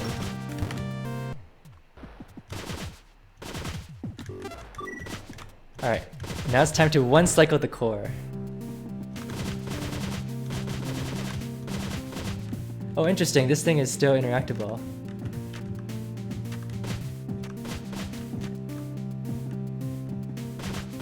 I also want to show off. Yeah.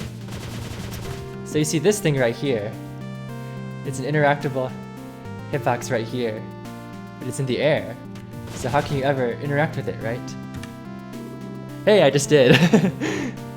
Mid-air interact.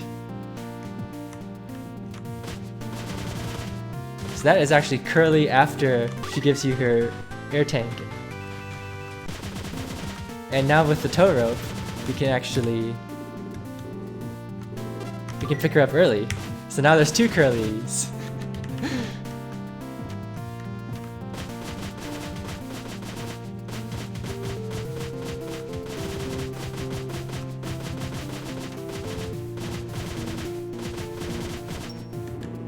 Oh, right, getting the tow rope locks you out of the room. Locks you inside the room, I mean.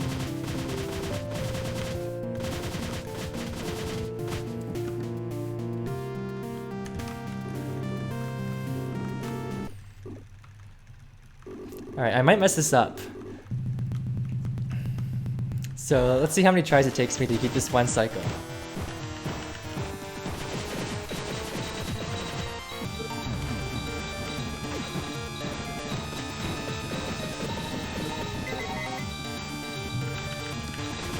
Let me hang out up here, actually.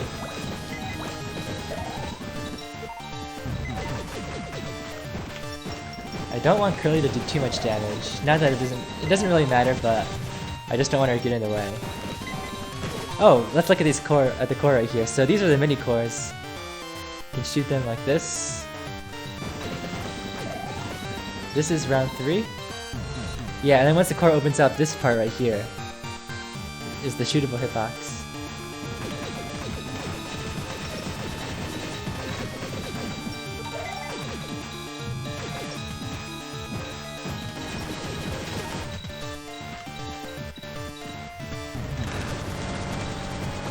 One cycle!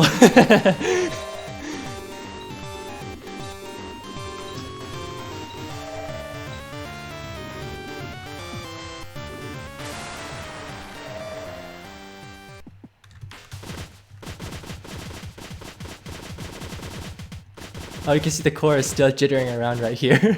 We're gonna leave Curly right here.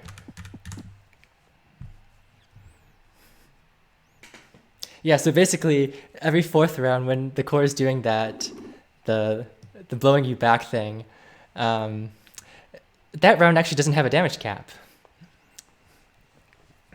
So that's how that works. You can see the core is still... I don't know if my frame rate is high enough. I hope my frame rate is high enough. You can see it kind of jittering around.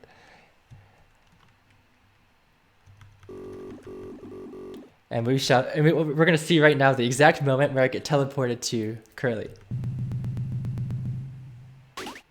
And now I'm here. And Curly is gone. Because I left her right here. The core is still here, actually. Or at least the hitboxes that used to be the core. Yeah, so we're just gonna leave her to drown. It's fine.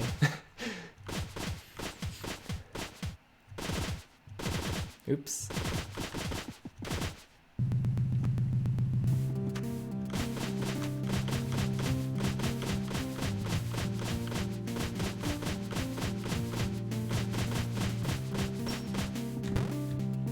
See, she's back now.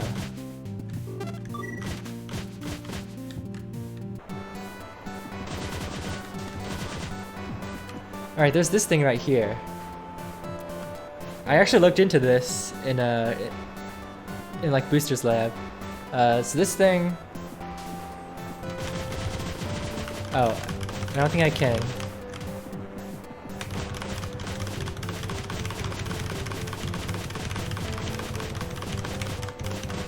Yeah, so it's not one of those things that's interactable by touching it. You have to press down. And obviously there's no ground to press down on. But that, if you were to interact with this thing, say for instance if there were a floor here and you could press down on it, then this would take you back to, I think it would take you back to the core. I think that's what it is.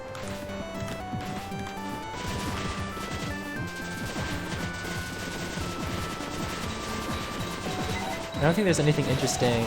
Well, let's go the long way around. See what we can find. Oh, so there's some things here.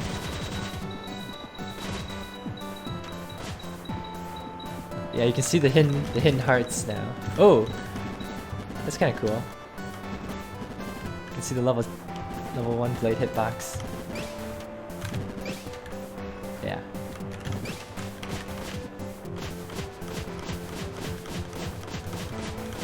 And there are more hidden hearts here as well. I wonder if this is... No, it's probably not. I'm not sure what those are.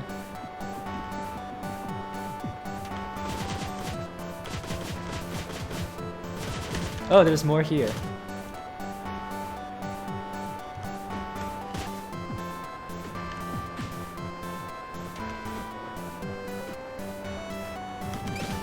More hidden hearts. Wow, you really do need the machine gun or the booster to get up to these hearts. Jellyfish.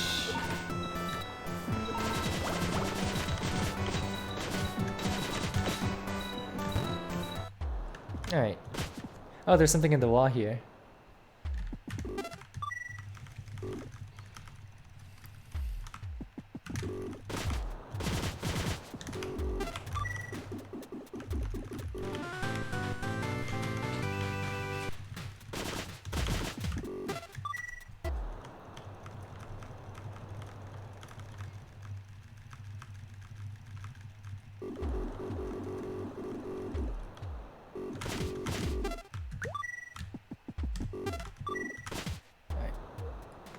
Let me make sure my input display didn't die.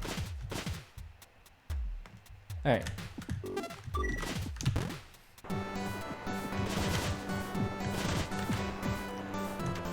These are the hidden missiles.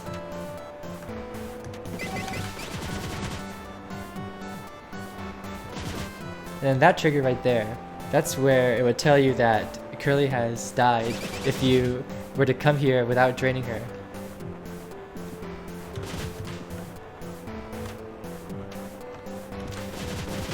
Oh no! I wanted to explore up there. Let's see. Can I get level 3? Alright, got our level 3 back.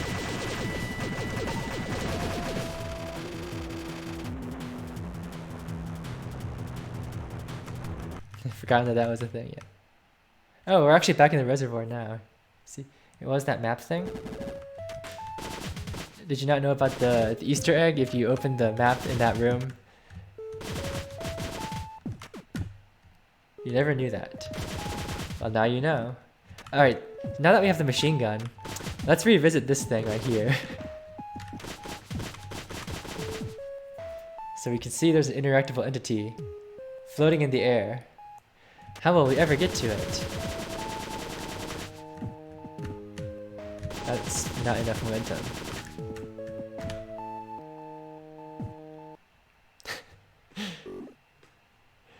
I think this is the cutscene from when you first enter the village. Hand over the key. No! Are you trying to protect Sue? Sue's a good person. Blah blah blah blah. Give me the key. And since King and Toriko aren't spawned, nothing happens. But see, you can see that this thing itself actually doesn't disappear, so we can play it again. Is that okay? I need more momentum than that.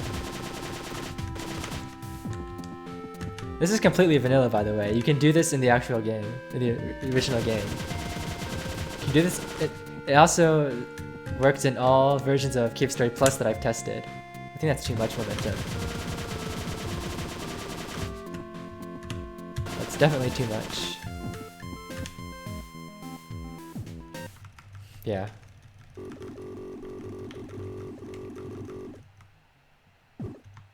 Oh, it deleted the quote collapsing entity, so that doesn't even happen anymore.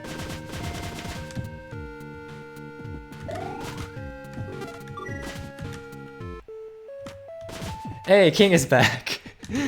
I revived King. But wait, there's more.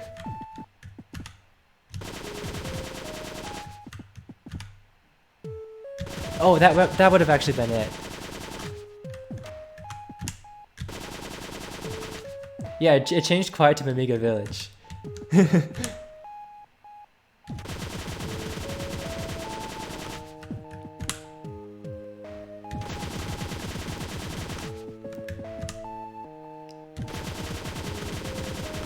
Getting the momentum right is kind of tricky. There we go.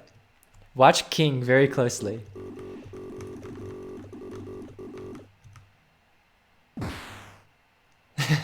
Into the water. And now it's playing Mimiga Village. We can do this as many times as we want.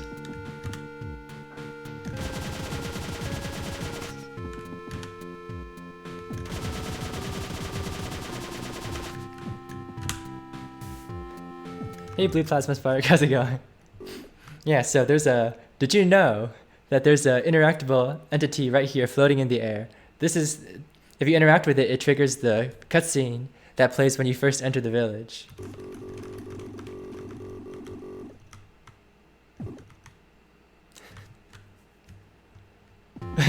Poor King is just drowning in the puddle right here.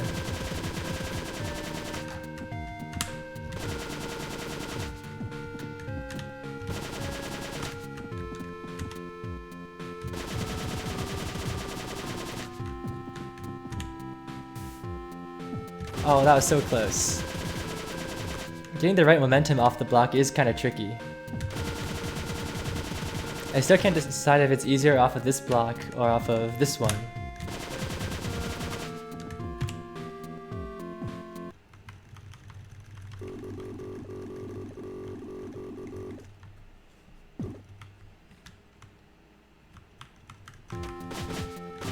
Oh, I actually thought King wasn't going to be able to make it past this ledge. Hang on, we can push him all the way to the reservoir door. Can you push him past the wall? I think King does have wall collision. I mean, King has floor collision, so it would make sense that he also has wall collision. Oh, so close.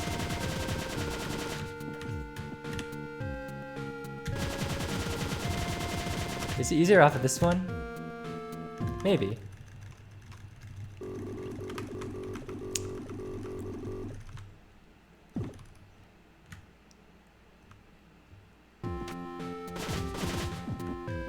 Almost there.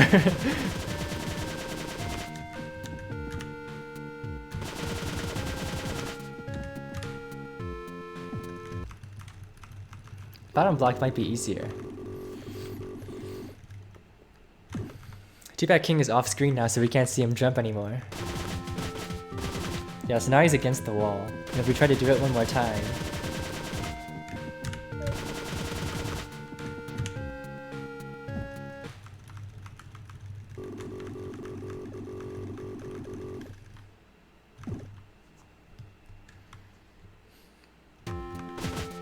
Yeah, still against the wall, so you can't clip King into the wall. And he's back. Have you found any other weird crap? Yeah, in the core, you can pick Curly up early. Because the collapsed Curly sprite is interactable but floating in the air before the fight. Yeah, and there's also this thing right here. This is Professor Booster. I actually wonder if now that we're here, if Professor Booster is just gonna teleport from right over from here to like right there. Yeah, this is the trigger. You can see this is the trigger that causes the cutscene to happen. Yep. And you did teleport. So yeah, that is Professor Booster.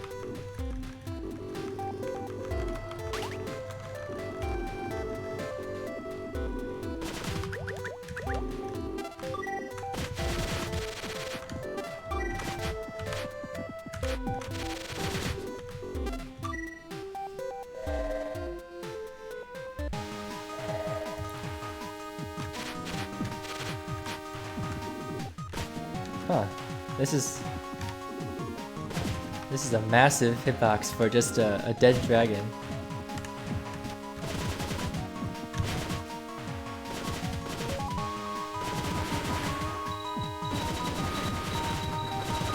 Oh, let's look at these dragon hitboxes. Ooh.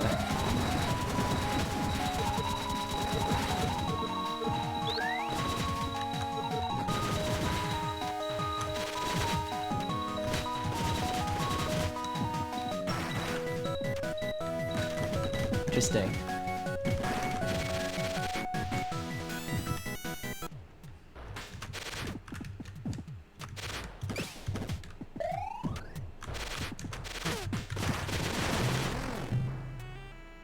Yeah. You see, this is probably a map tile. Like, these spikes are probably map tiles, and these ones right here are like placeable entities that, these are the ones that fall. And then this thing is the big spike. Wait, there's a green one? Which room were we looking at? Oof. Oof. They're in the wall. Which map? Is it this map?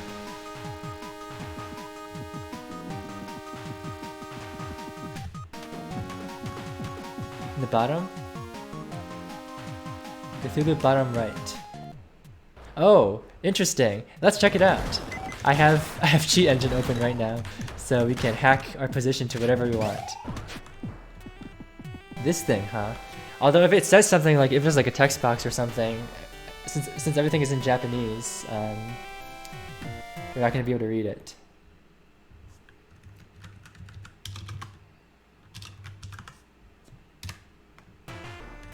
Oh, I need to be further into the wall than that. Alright, we're inside the wall. That's a save point! Really? It's a save point! There's a save point in the wall right here.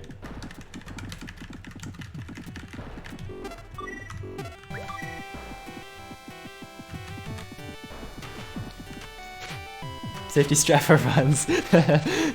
Yeah, just clip into the wall right here and save. That's a really nice find, Cryptic. I would've... Well, you know what? We saved, so...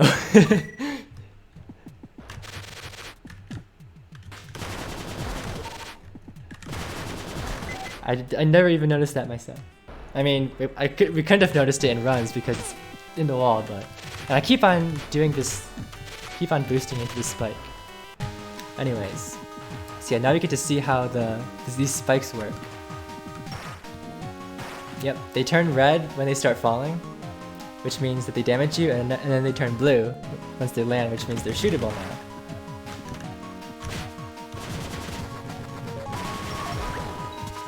Oh. Oh, that was so close. Man, did we see a hitbox for the explosion? Did it like cover the entire a big chunk of the screen or something? I want to watch that explosion again.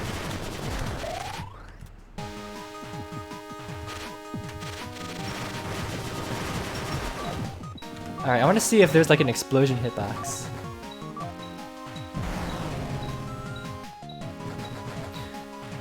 It must just be hard-coded to like, if the player is within a certain radius, then it just like directly calls the damage function rather than like spawning a hitbox.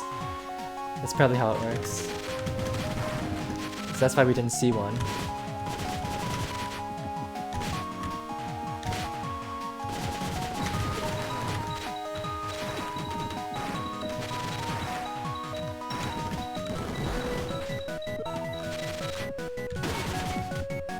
Alright, anything else interesting in here?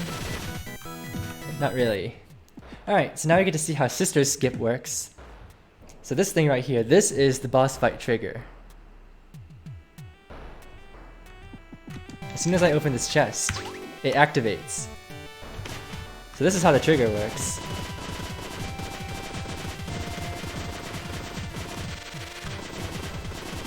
And as soon as I cross the line, boom, boss fight.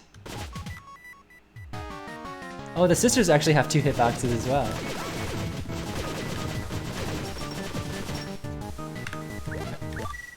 Yeah, it doesn't do anything if you touch it before. I was confused where I was at it for a moment, and I was like, wait, yeah, I'm in a wall.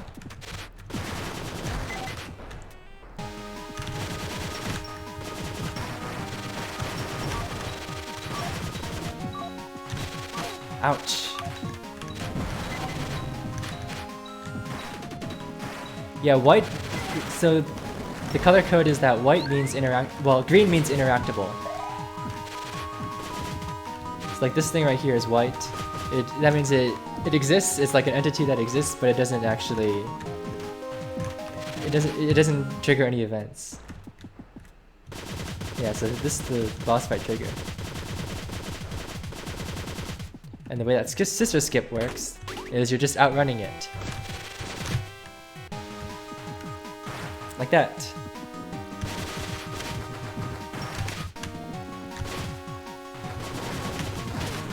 Ah. Yeah, so white ones are mostly, you can just kind of ignore them. We're looking out for the green ones. Green is interesting because that means that it's interactable in some way.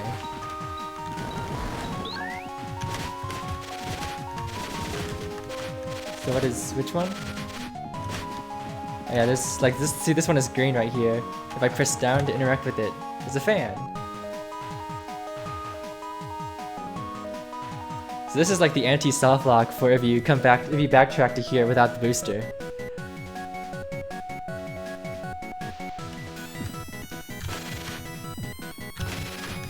I am not getting these corner boosts today.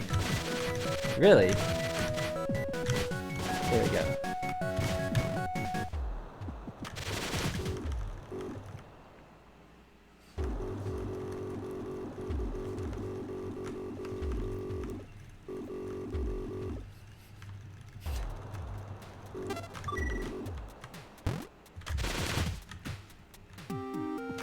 Alright, outer wall. Is there anything interesting in outer wall? We have like these things right here.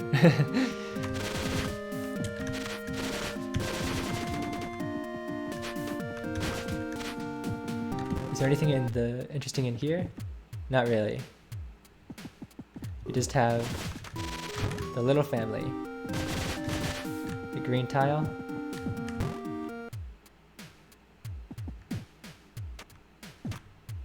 To the left.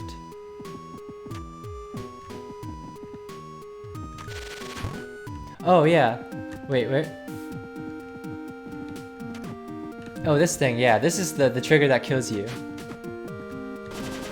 I think. Yeah, so this is the one that kills you if you go off to the left. Did I save in the save point? Oh, we're here.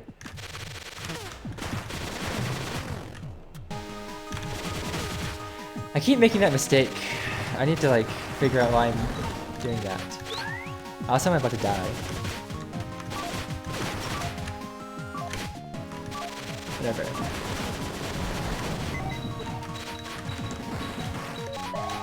Oh.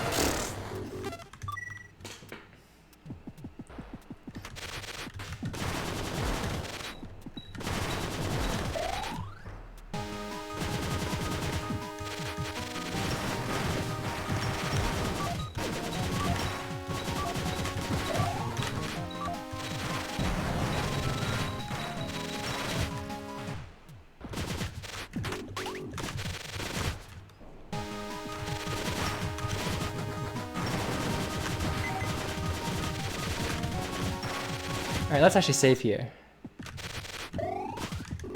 Hey, there's some things in the wall.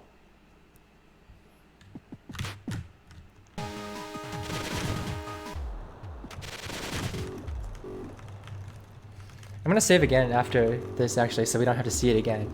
I do want to look for the trigger that kills you if you fall down.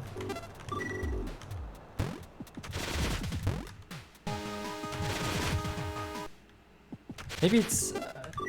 I hope it's not off screen.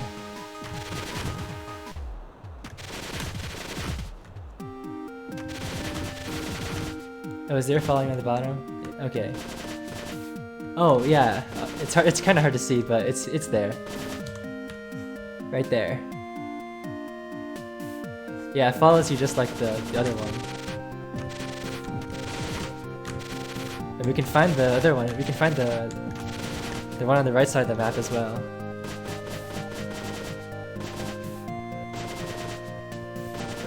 There it is.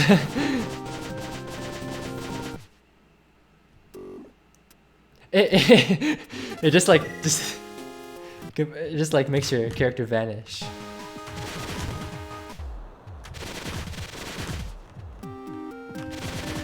So if you can theoretically outrun it, you can fly off screen. Yes.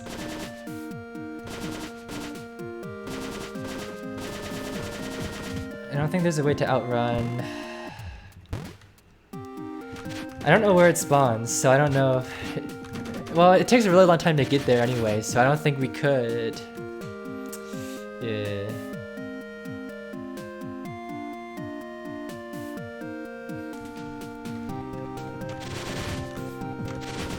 Yeah, but if you could theoretically outrun it, then you could fly off screen, and you would just fly off screen.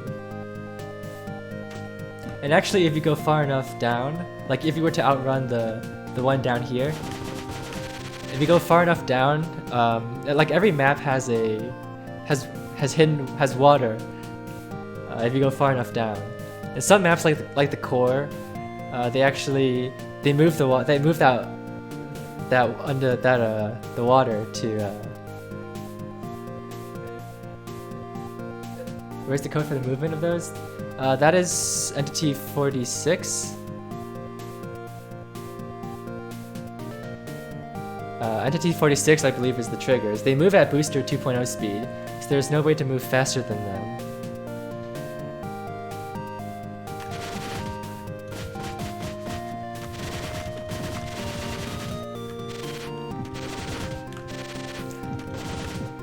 But yeah, if you were to go far enough down, then there's water.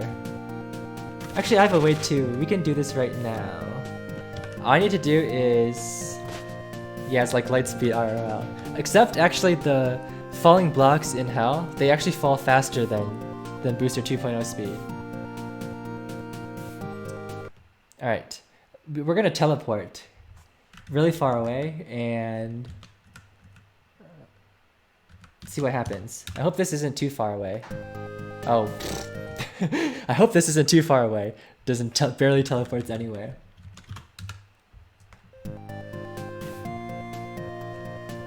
I don't know where I am. That might have been too far away. Hang on, I want to actually see where I am.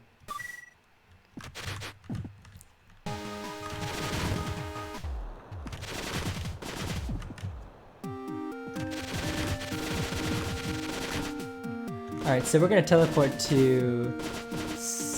Alright. So from here, we're going to teleport over a bunch of spaces. Now we should be able to outrun.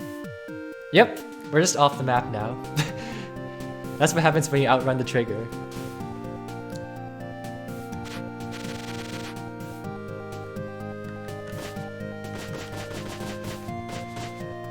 Any moment now. Oh, I can actually move left and right. I forgot how far down the water is. It might be... Oh no, I have the air tank! I actually heard it too. Like you heard me enter the water.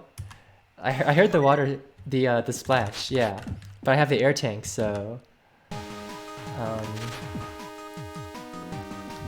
Does left and right trigger go off screen? What do you mean by that? Which triggers? Alright, let's listen carefully for the splash. There it is. Right there. I just entered water.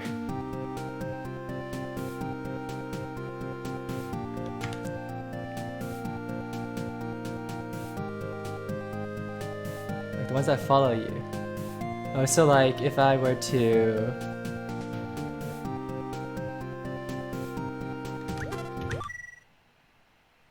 Would I die if I went far enough left, right? Oh, like if I go below this trigger. So like if I go below this trigger, but then I go out of bounds to the left, do I die? That's a good question. Let's find out.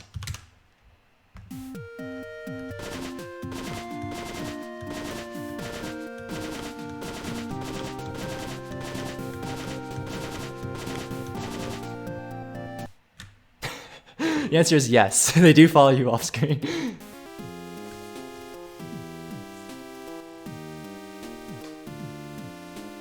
Theory, the floating island is floating above a lake. You've made it back to land.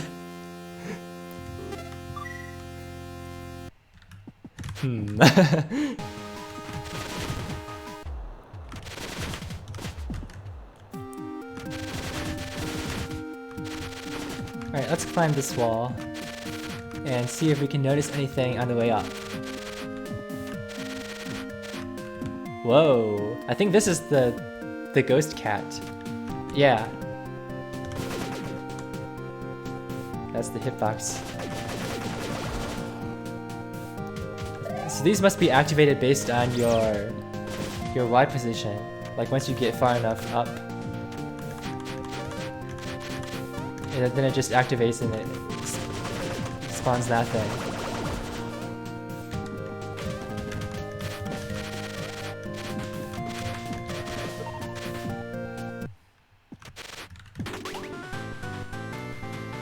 Is there anything else in this room? I don't see anything.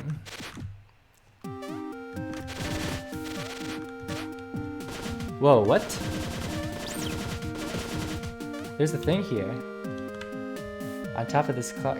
Does this thing do something on...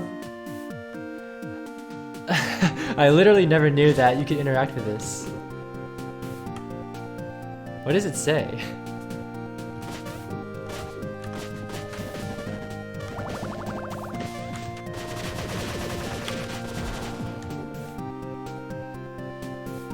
I literally never knew you could interact with this. Huh. You can look it up. Do you need me to keep it on screen? Oh, in the English version.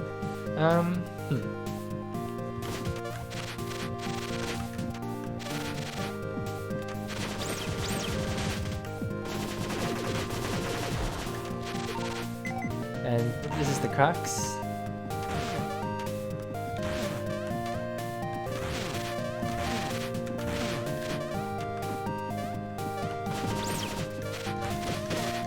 There's like a null entity right here.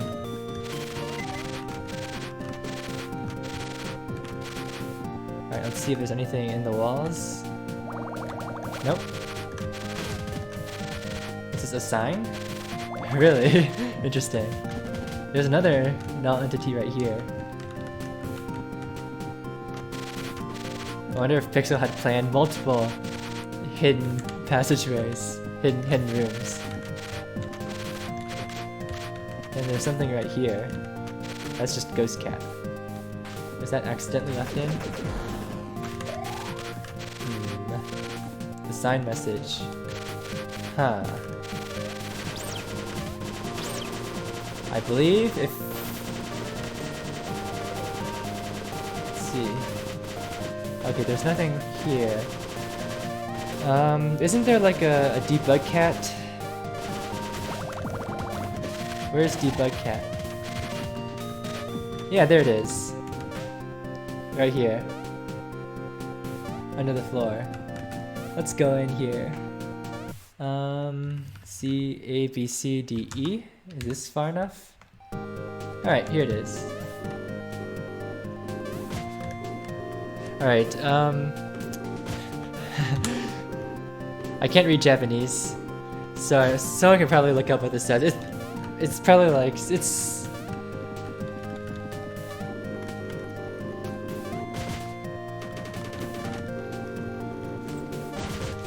Yes, I don't know what this says.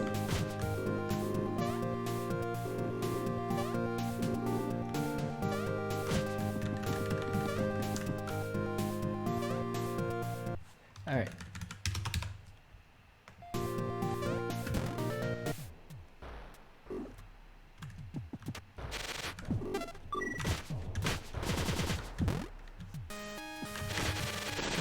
Let's go up. Let's see if there's anything interesting here. Something like you made it to the end of the level. I'm probably only going to work on one more after this one. Yeah, I think I remember something like that in the game scripts. Alright, so first thing to note is that this room right here is not the same room that you arrive in after defeating Heavy Press. So you can see this door right here. You can't actually interact with this door. This door is a fake door. And this isn't the same room either.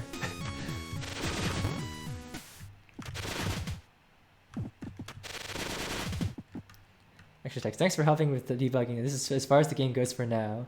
I'm thinking I'll make this next stage the last one. Wonder how far I can get in just 2 months. Huh.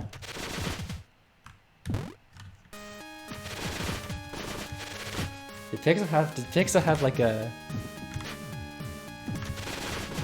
some kind of time constraint? Oh yeah, this thing right here.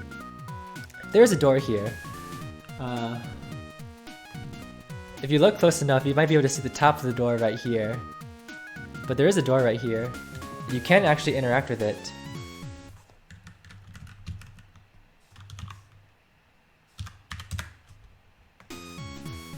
Guess where it takes you? It takes you right here.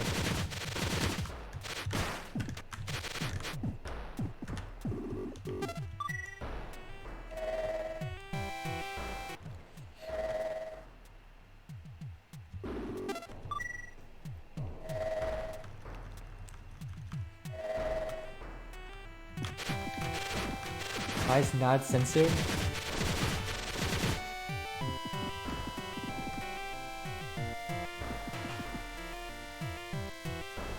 Is it?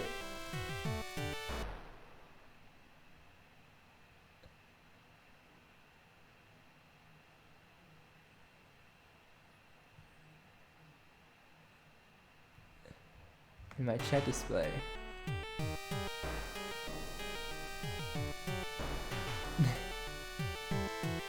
That's weird. Must be, I have no clue why it's why it's censored like that. Can I even like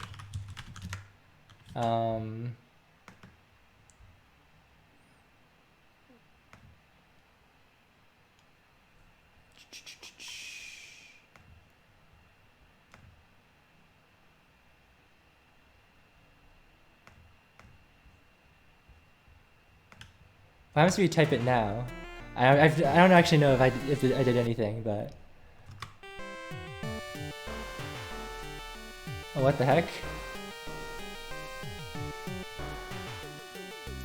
Text after a less than symbol. What the heck?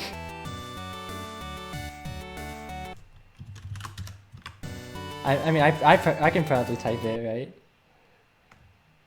No, I can't. What? Do I have to escape it or something?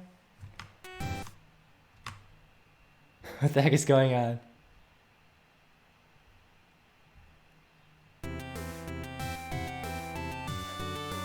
I have no clue why it's doing that. A less than 3 plus an emoji? Oh yeah.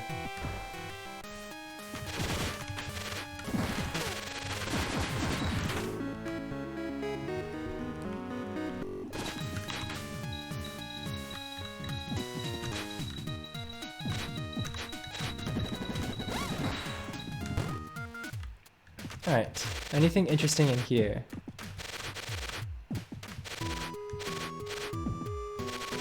I know like right here, this is where Cave Story 3D put an extra secret area. But there's nothing here in the original version. Alright, see ya Blue Plasma Spark. Thanks for hanging out.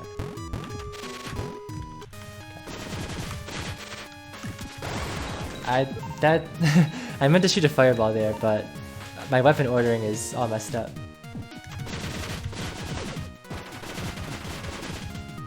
Actually, let's see what these look like. Wow, these are actually really small, have really small hitboxes.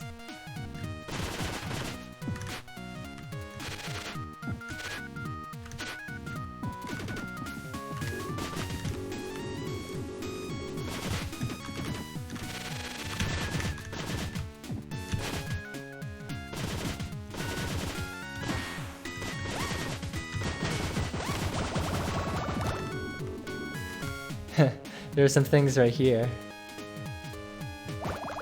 that are dummied out or whatever happened to them. Is there anything here?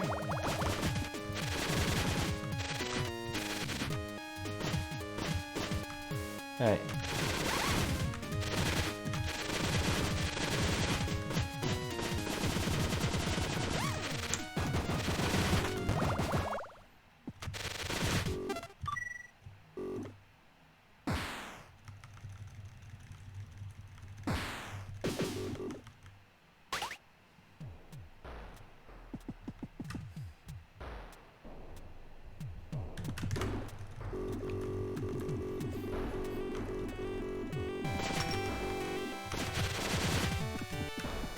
I guess we'll save.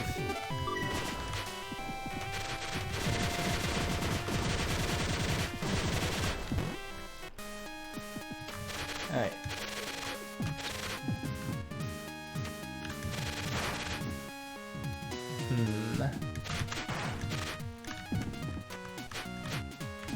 That wasn't very interesting.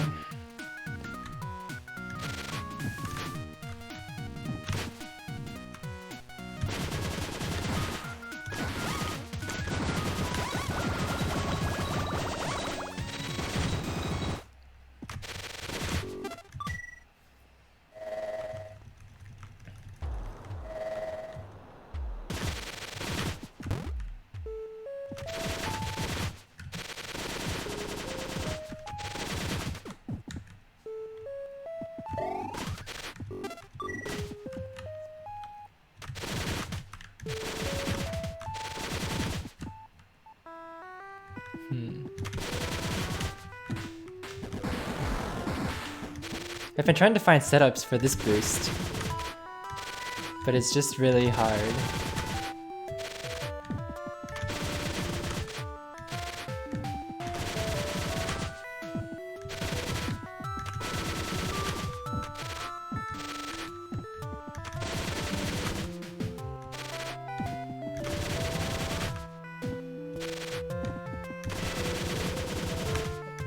Like that, but that's really hard. Alright, anything in this room? Not really. Just do a jump boost off the corner tile. Like the one that I was trying to corner boost off of.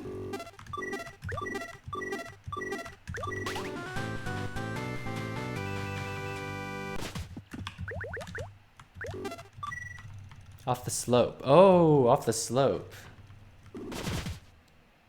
Oh, interesting. I'll have to mess around with that.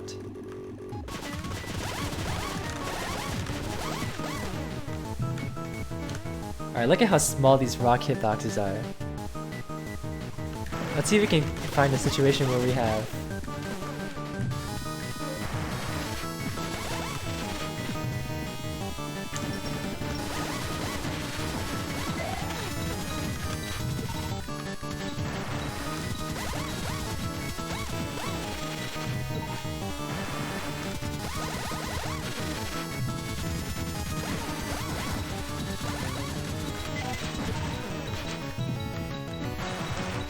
I'm trying to get two rocks to fall between on either side of me.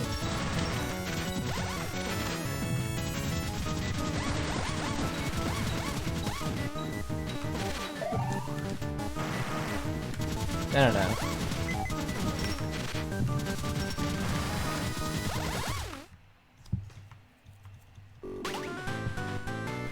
Alright, see you, X-Cryptic.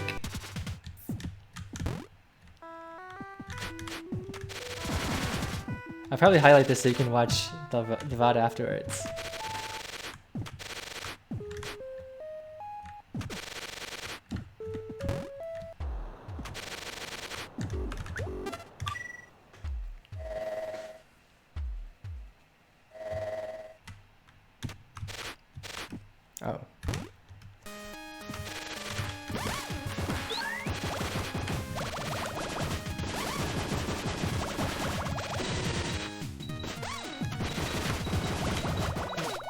Aww.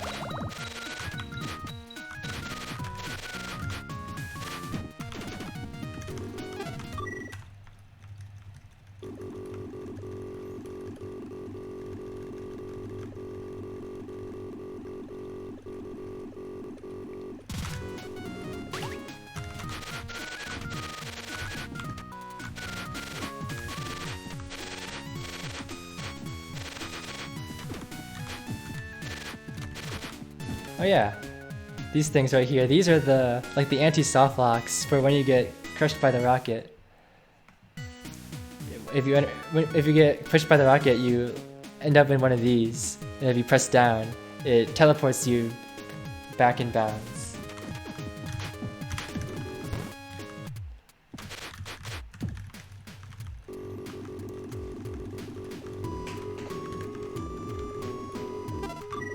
Oh.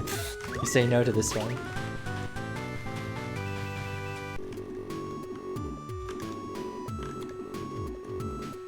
Thought you could just jump out of the floor? Not if the rocket is right above you. I want level 3.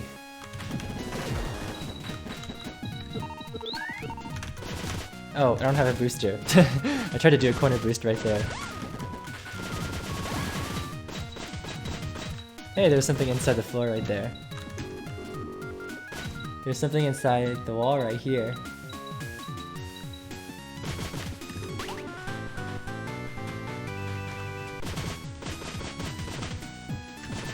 There's a bunch of things right here. Yeah, so many dummy entities.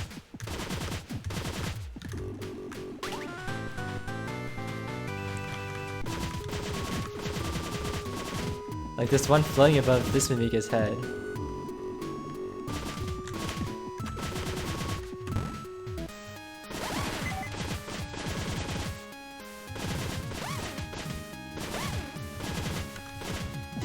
Interesting how this thing has a hitbox but this thing doesn't.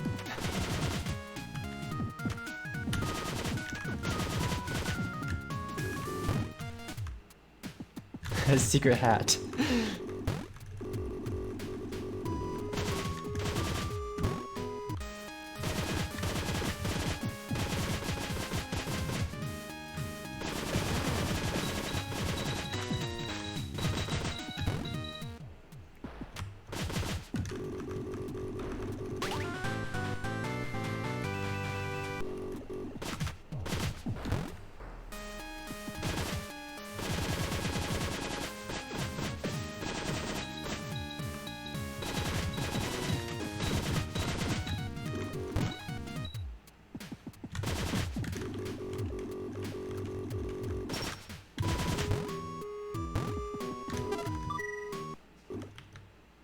Now we get to see the exact moment where Memoran and the rocket disappear. And they're gone.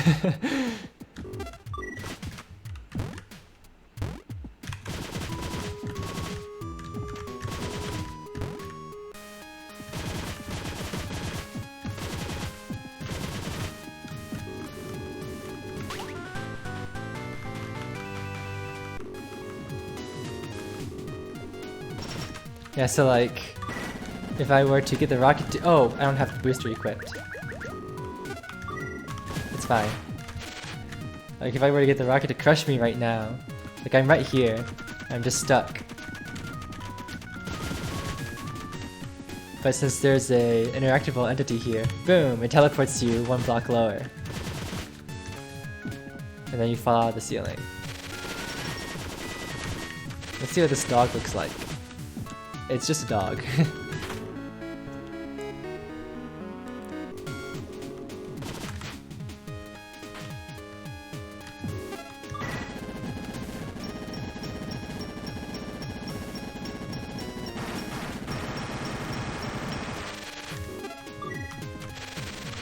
Anything up here? Anything to the side? Anything to this side?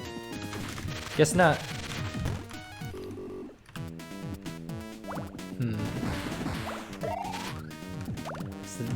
So these things are like the drop generators.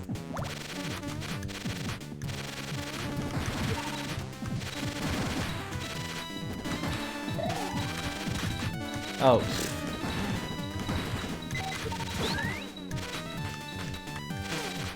Oops. I was distracted and I was looking at this.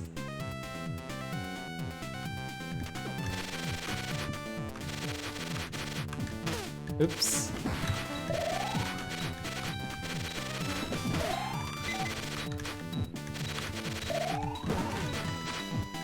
Can we see the bat generators?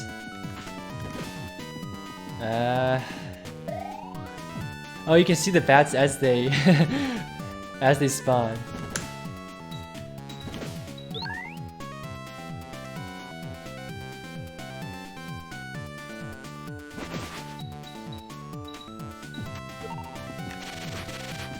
Interesting.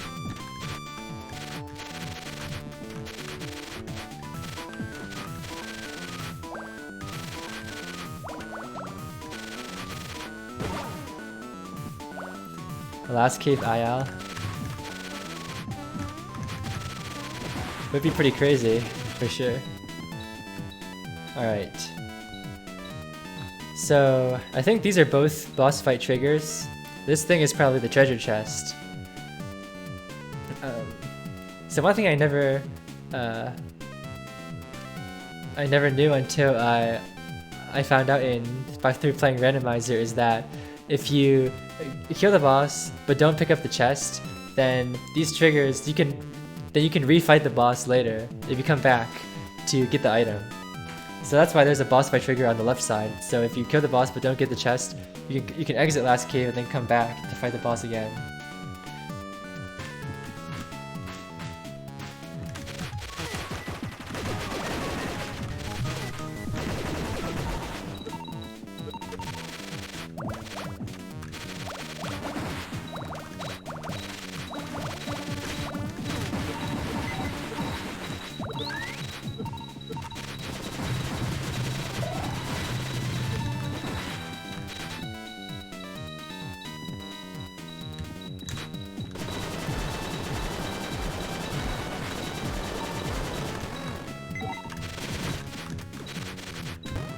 Alright.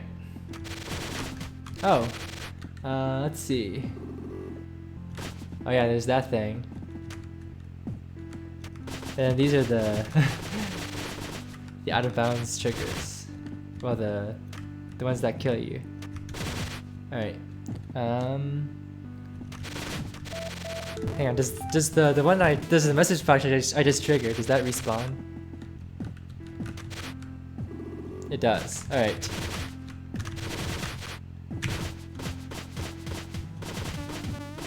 Stay close to the ground. Oh, okay, this is just the helicopter. Alright, the question everybody wanted to know. Is there an entrance to hell here? And the answer is no, there's nothing down here. There's really nothing in this room besides what you see. Alright.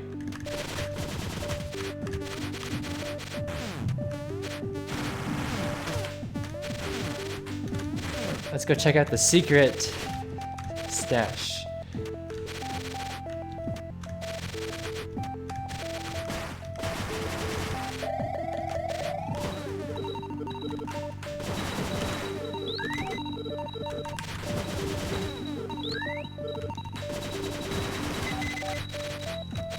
Nothing too exciting here.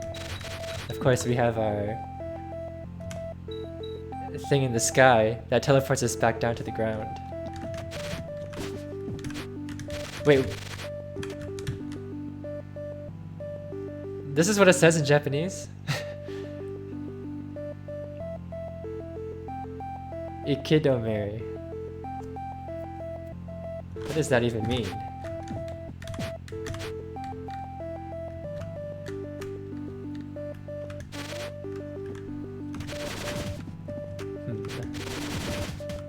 Alright, misery.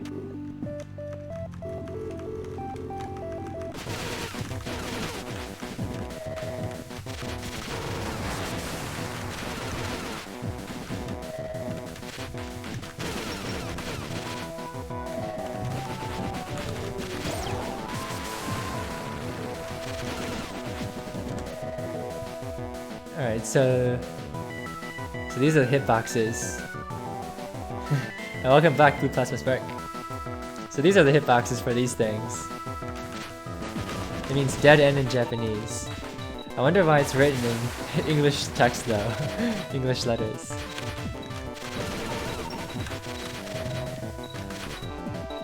Let's see if we can get a swag kill. Oh.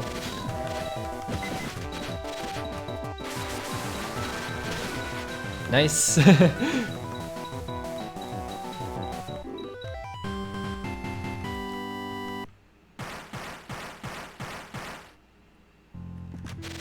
Oh, what's interesting was that the trigger for going to the next room is actually it was here even before the block got destroyed, and it's here in this room too. So technically, interesting that he used a Y, which is in Japanese. That's interesting. Yeah. Technically, if I were to clip into the ceiling right here.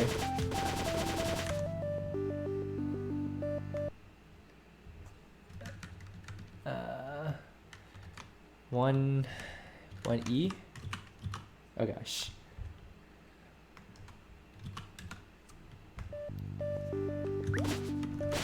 Wait, what?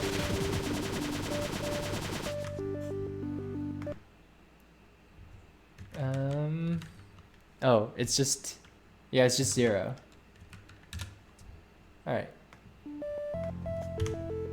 Yeah. If you could clip into the ceiling there, you could skip the fight. And I saw that in Misery's room as well. So if you could somehow clip into the ceiling, you could skip everything. Well, everything up until this point. What is this trigger? What did that do? I just tripped something, but I don't know what happened. Oh, maybe it's the trigger that loads the boss or something.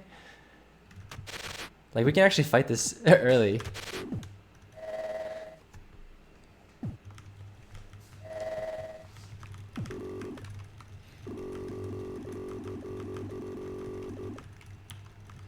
Trigger that loads a trigger. It might be something similar to what happened in, hey Ancan, how's it going? Whoa, look at all those hitboxes. It might be similar to something to like what happened with Monster X, where there's like a trigger before the boss, and that trigger loads the boss. And then the next trigger actually starts the boss fight. Might be like a similar deal here. We could have tried to see what happens if you outrun it.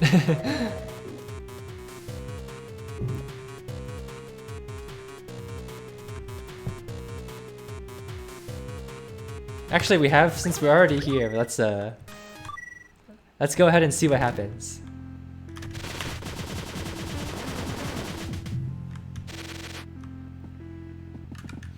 Alright, so yeah, you can see that there's a thing here already. So if I were to hack my way into the ceiling, you would just skip the fight.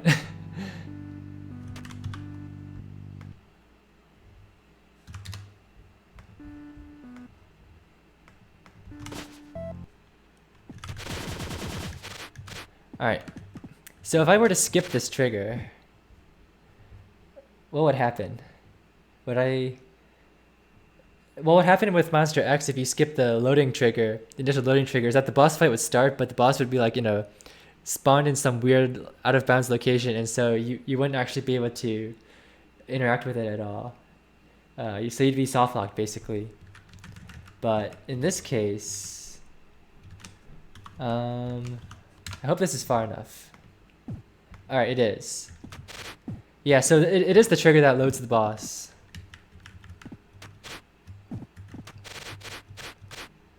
If I were to trip this, I assume this is going to soft lock. Like in the sense that the boss is going to start, but we're not going to see the boss.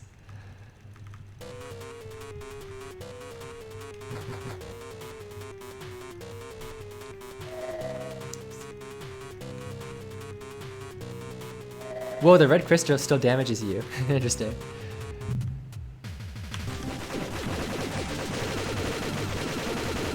Okay, well the mini cores are still appearing. Is this trigger? Then this trigger is gone. There's no boss meter. The boss is in its final phase, but Boss is in his final phase, but I don't see any energy shots.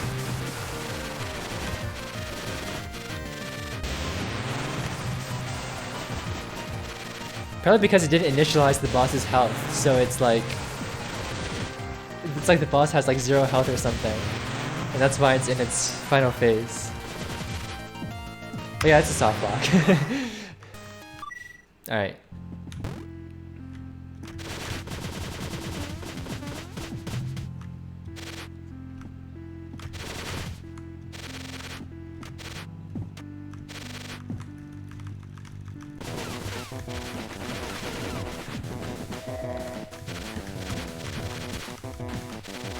Oh, I didn't level my missiles. Interesting.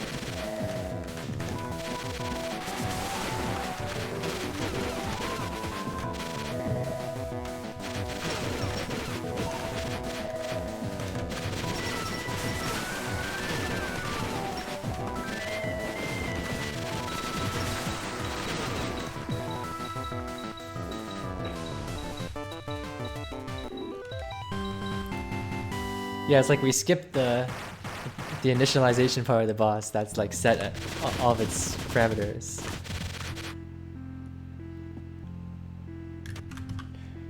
We're gonna skip this boss and we're gonna fight him on the way down just because it's funny. It's funnier this way. We'll come back to that.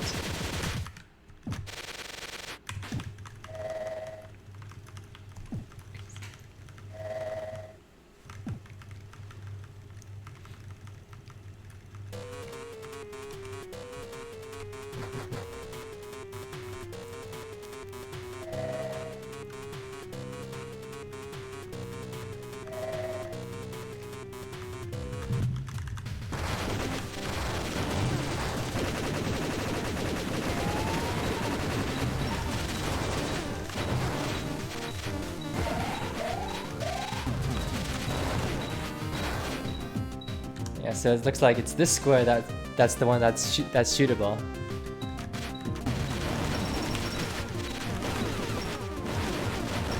Although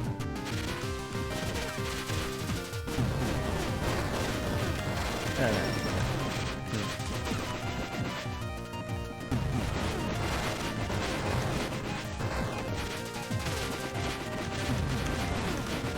So, that's interesting. Because I'm still damaging it even though I'm hitting right here. So there must be some bug with the code. Because I was able to damage it even though I technically wasn't hitting the square, the rectangle. I don't know. Hey, like I'm inside the ground. I'm right here.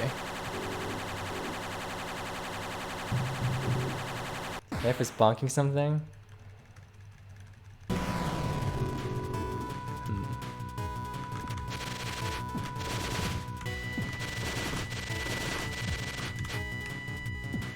Yeah, so everybody's gone. The doctor is still here.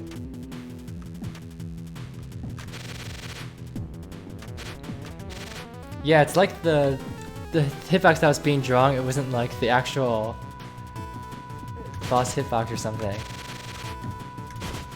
Like I was damaging the boss even though it according to the square, the rectangle that was being drawn, I shouldn't have been hitting it. So it's either a problem with the code or it's a problem with, or there's something else going on that. Oh, I can't go back. Hang on.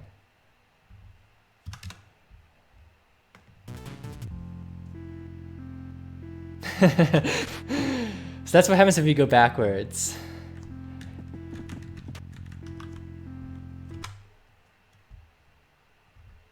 How do I go all the way back?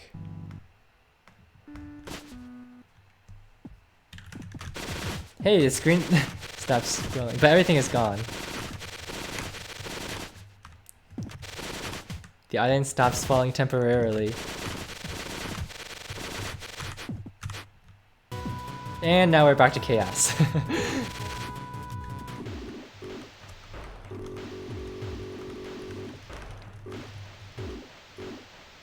What is this hitbox? It's like slightly offset from the sprite. Oh, this is trippy. Look at that attack right there.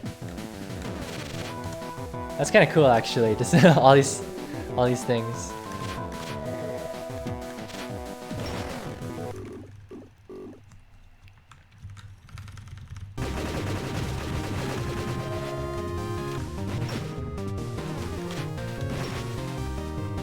Why does the crystal have 2 hitboxes? Really? It's so hard to tell with the screen shaking.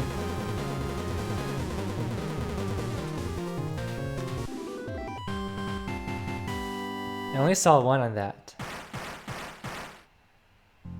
Oh! I broke it.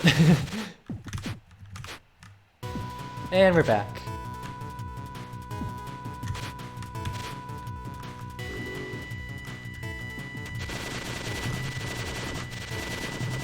Alright, we'll explore this map a little bit more. But first we're gonna save.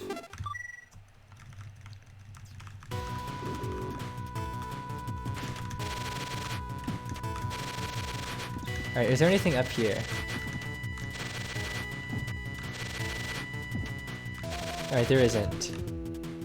This sign is still here. Oh, wow. There are the blocks. Interesting how, like, see, this one isn't red. And this one is. So it's like, oh gosh. Yeah, it's like only if you're below them do they hurt you. Once you're above them, then they don't damage you anymore.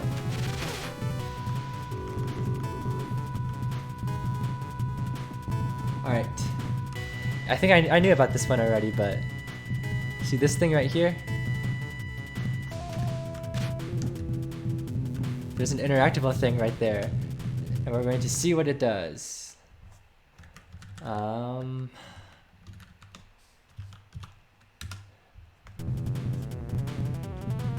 2 blocks lower.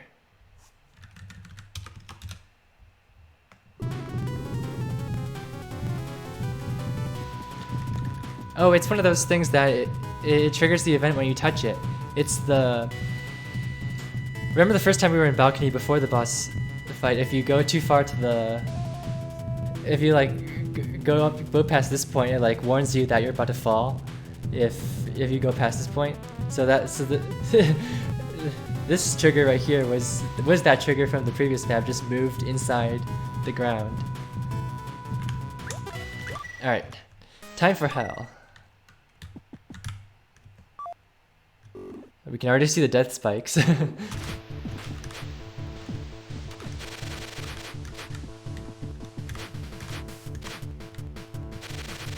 And that's the trigger for the first text box.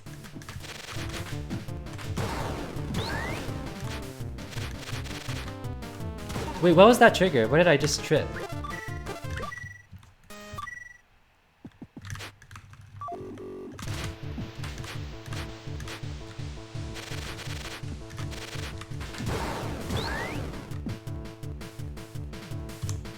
There's like a thing here. What does this do?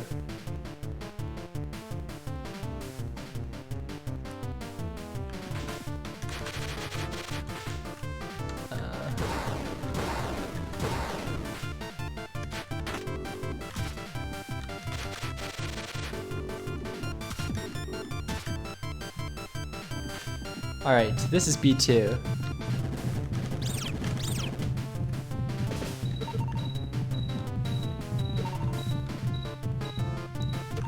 Oh, these must be the buttes. The way that those work is that once you're within a certain distance of them, then they activate. And the blocks themselves, yeah, the blocks themselves looks like the whole thing hurts you, but actually they're hard-coded so that they only hurt you if you're below them. That's also why and it's based on the center point too. So that's why the top half of the blocks don't hurt you. It's because like if you're above them, if your center point is above their center point, then they don't hurt you.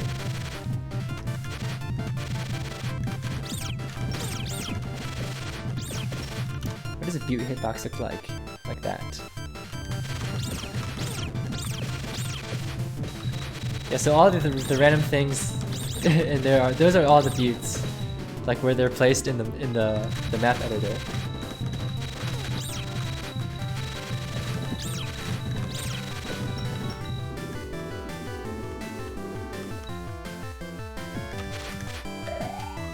Alright, and then there's this thing right here.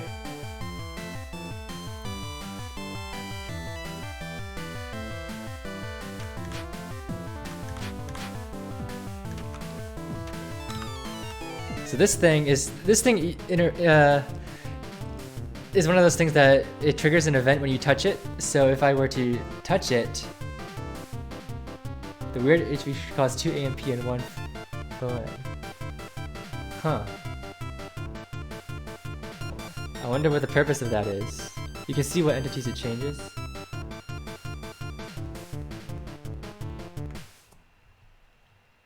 One, two, three. 8, 6, 4. You can't see. Okay. All right. So this thing is isn't pressed down to interact. It's once you touch it, it interacts. But watch what happens when I do touch it. 8, 6, 4. Whoa! I skipped the entirety of B3.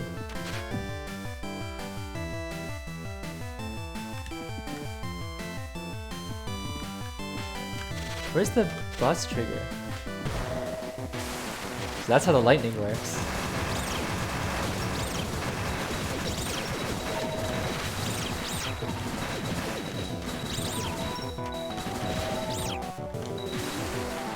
Yeah, so the lightning is like a whole column of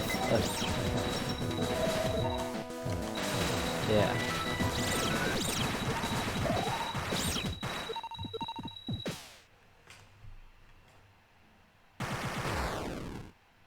Anyways, so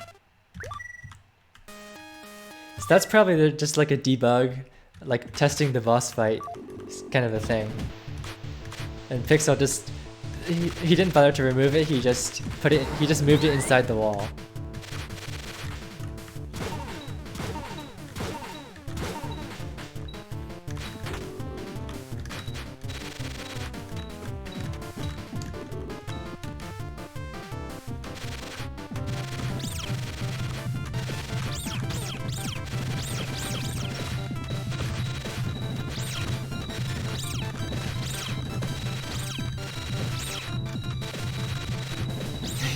Couldn't beat his own level.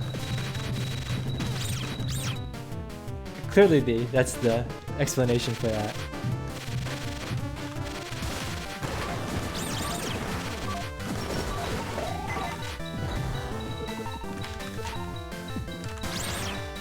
Yeah, so this is the trigger that spawns these beats.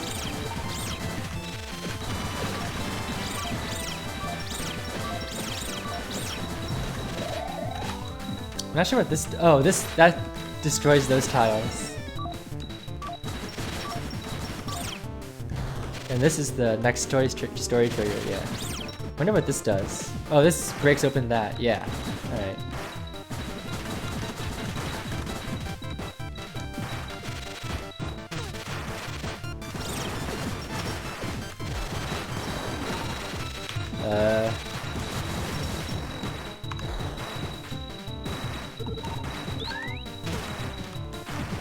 Oh, nice.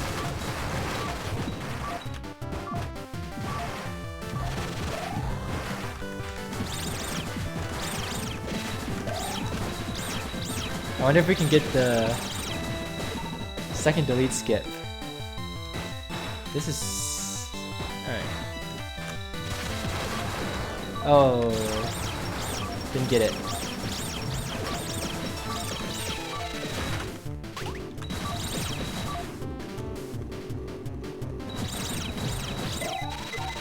Super high kick.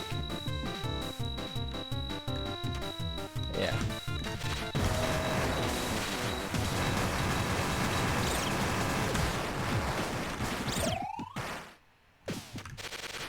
And that's the trigger that moves you to the next room. Alright. And that right there is like the next story trigger.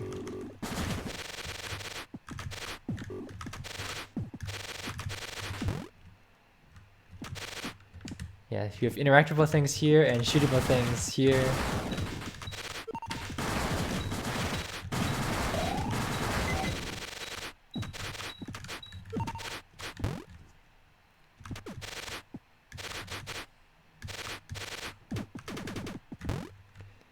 Alright, is there anything interesting here?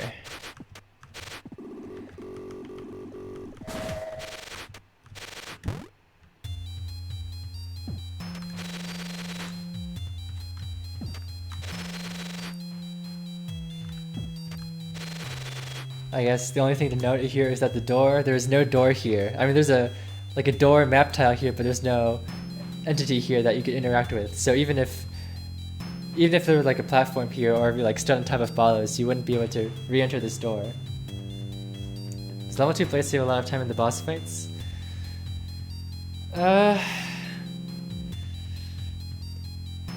Like which boss fights? Like all of them? It's certainly better than level 1 Blade. Like level 1 Blade is definitely sufficient, but level 2 Blade is a little bit better. I don't know how much time like it actually saves.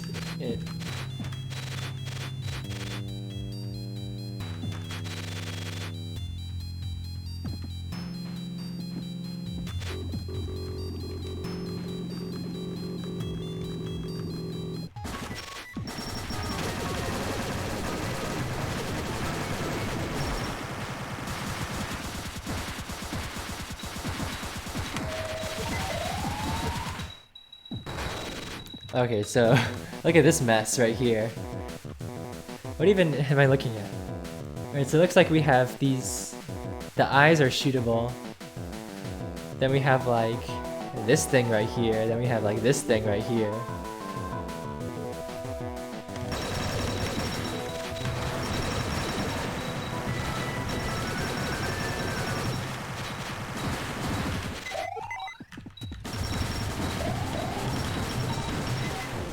Hang on. Let's see what these look like. Alright, so it's really hard to distinguish these colors, but this is red, so these damage you. These are purple, so they damage you and they're shootable. And of course that happens. Hey, we still got the 1 cycle though.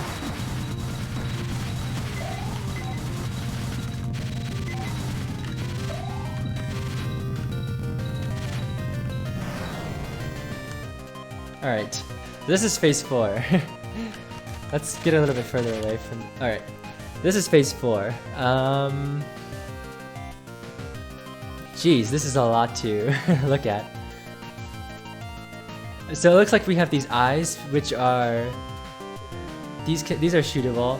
We have like the main body here, which is also shootable. We have like this other body hitbox, which is shootable. So... Oh, it looks like the body hitbox is actually like 2 hitboxes or something. There's like 1 here and 1 here. So when you shoot a missile, it's actually hitting... When you shoot a missile, it's hitting this hitbox, it's hitting this hitbox, and it's also hitting this one. So you're doing like... Essentially you're doing like triple damage for each missile.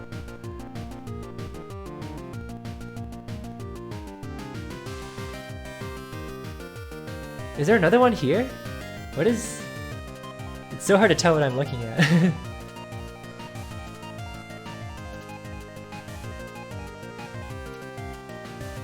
Yeah, so that's why missiles are strong, because Balos has like a bunch of hitboxes. And you're hitting like a bunch of them simultaneously for each missile. Like, there's definitely an eye right here. Is there like a head, like a forehead right here? Is that what I'm looking at? Just 3? Because it looks like there's an eye here. It looks like there might be like a forehead.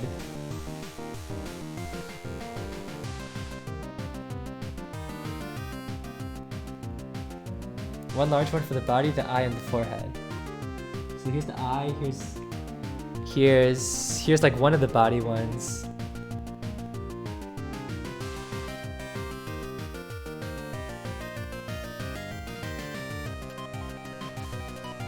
Oh, I see. So it's like It's like this is the body hitbox right here. Like there's another one here, but it's white, so it isn't actually, it's not actually shootable.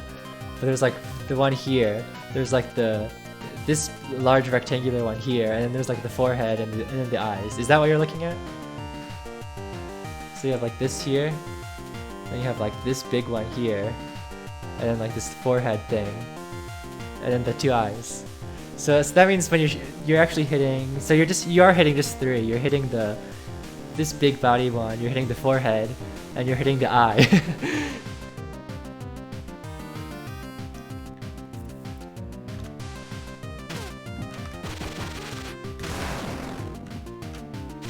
Well,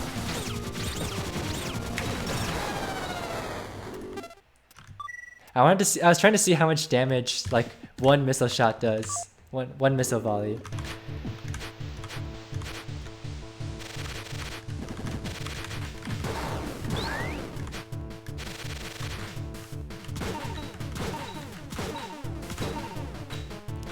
Speedrun strats?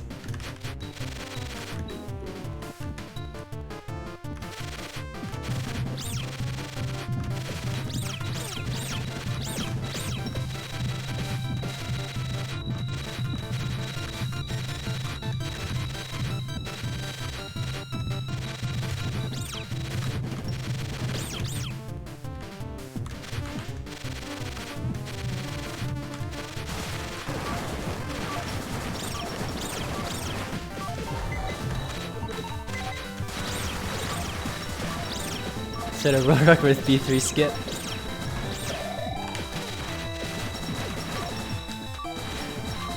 Idea for April Fools.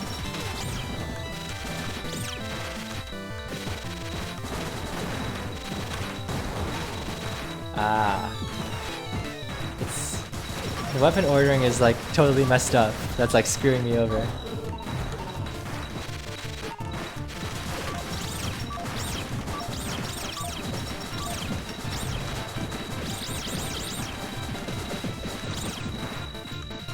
Hang on, I have an idea.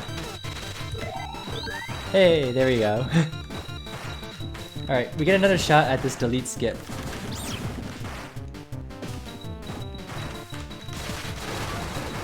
Ah.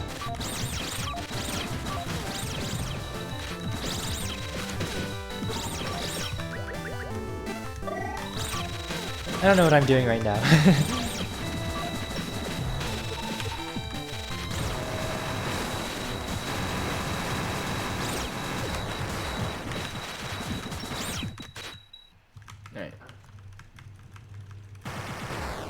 Yeah, we got the missiles in egg corridor.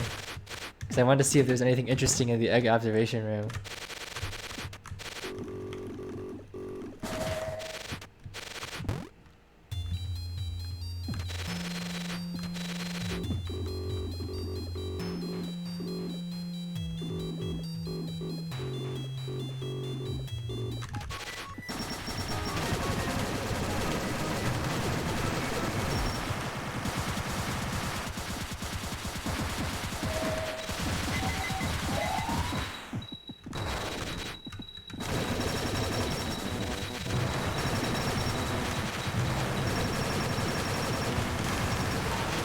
Ouch.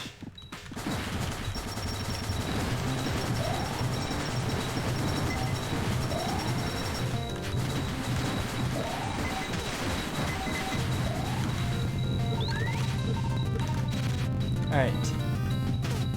Let's see if we can figure out how much damage one of these things does. 108. So... let's see, how much damage do missiles normally do? So each level 3 missile, each of the little missiles, I believe does 2 damage per frame. It lives for 5 frames. It's like 10 damage times 3. 30? Yeah, each one does 10, so that's like 30. Times 3 is 90. It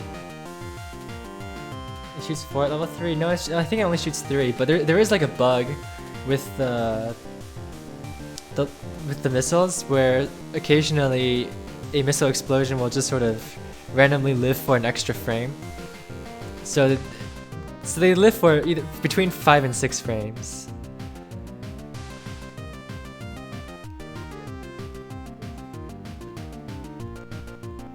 Like 30-ish damage times 3 is 90.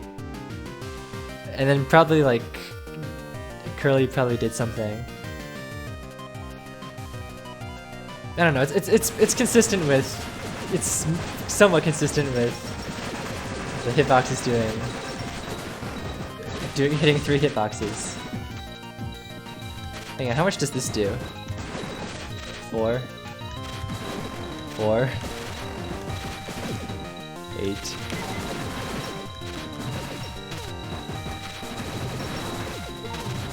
I am about to die. 106. I did 106 that time.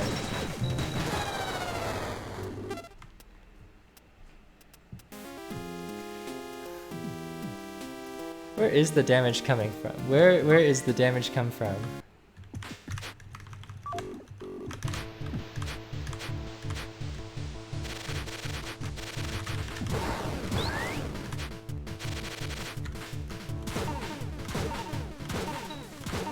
Alright, we're gonna do B3 skip this time.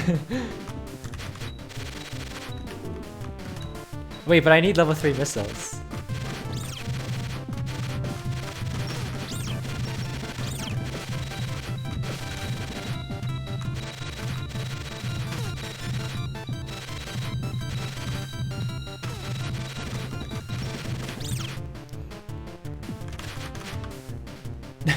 I don't even remember the coordinates.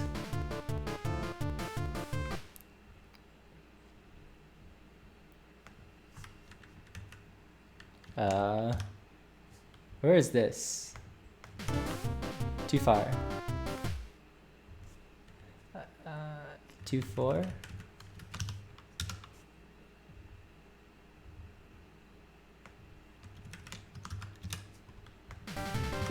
There we go. Oh, but I also don't have. I also don't have the plus 24 chest.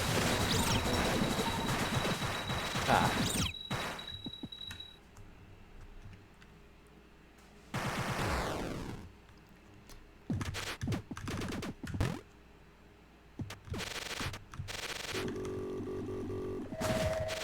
We're gonna have to get some really lucky drops in somewhere. 1 minute ahead of world record.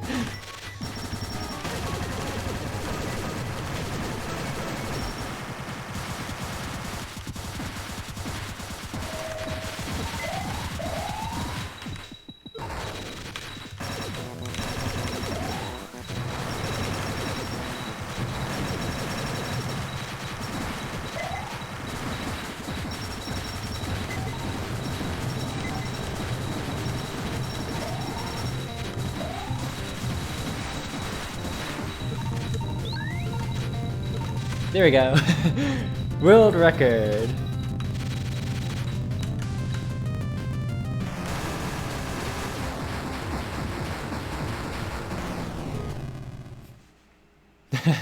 One 137.8.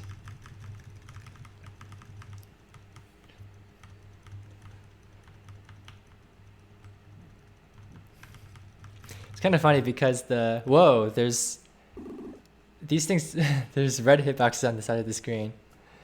It's kind of funny because this is playing at 60 FPS right now, right? And the world record for Hell at 60 FPS is a 156. So only 20 seconds slower.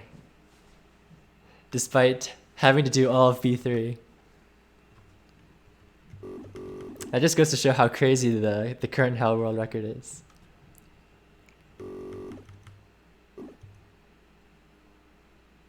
Hey, it disappeared. Wait, there's a quote right here, but I'm actually right here. The player is right here. This is a fake quote. This is an imposter. The real quote is invisible and standing next to the imposter quote. Real quote dies. Yeah, 50 FPS is 213 something.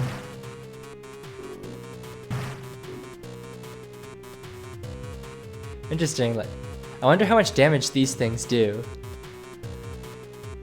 Because they're red, which means that they do damage. I wonder how much it is. Hey, there's Balrog. Balrog is blue. It's hard to see, but Balrog is blue. You can actually shoot him. He's shootable right now. Oh, Real Court is dead. Yeah, Real Court is definitely dead.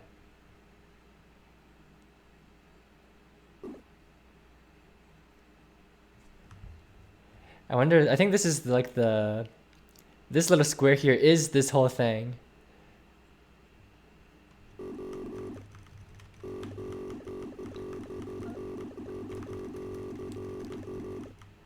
Like this whole sprite sort of oscillates around this little part here.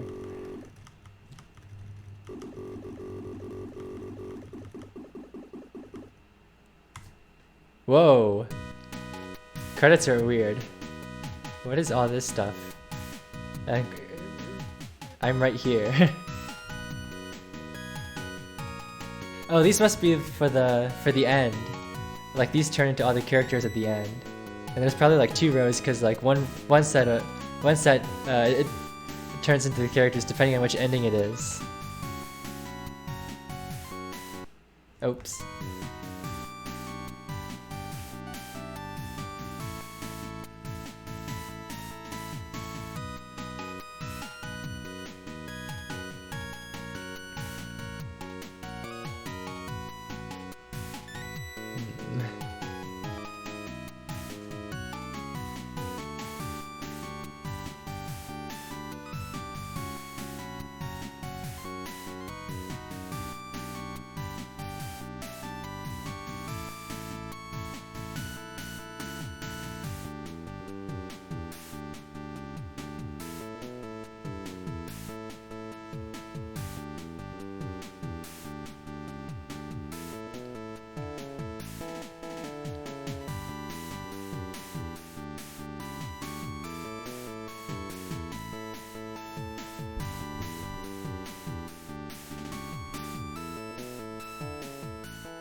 Hey, here's the imposter quote. Or a imposter quote. it came out of this thing. Oh! Whoa, these things do damage and this thing is shootable.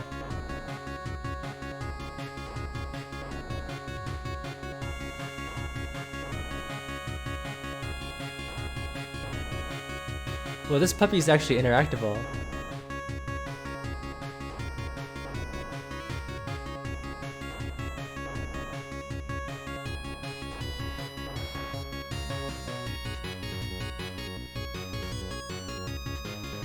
This computer is interactable.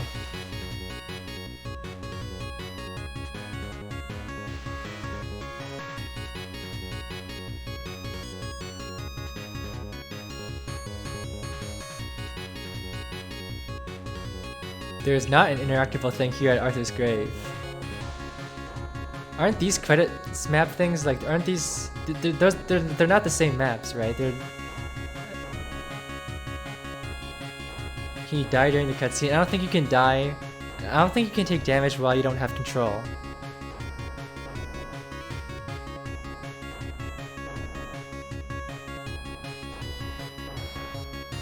Hey, I teleported up here.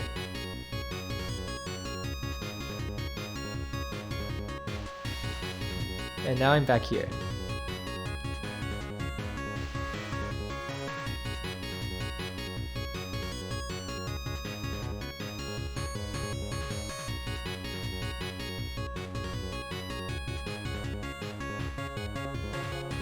Alright, moment of truth. Let's see what happens to all these things. Hey! I was right. Oh, this thing turns into the thank you. Hey, it does, yeah. So I'm assuming for normal ending, we would have had this set of entities turn into, you know, the different characters for the normal ending instead of the top row. That's kind of cool. Well. Oh yes, Spur. Let's see what the spur looks like.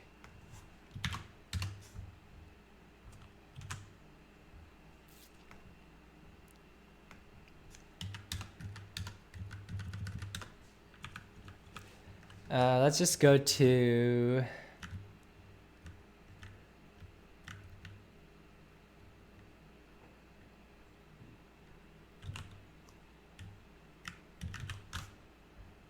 like here, maybe?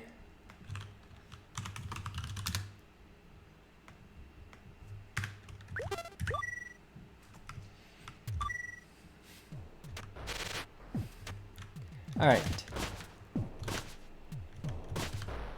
Alright, so this is what a spur, like a level 3 polar star slash spur level 1 shot looks like.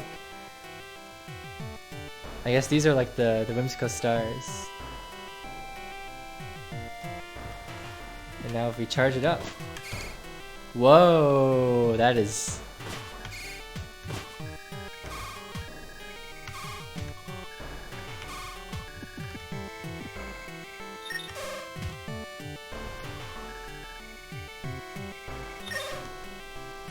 that's interesting. So I guess there's like a... there's probably like a spur head, and then there's like a bunch of like spare tail bullets that get spawned behind, like behind,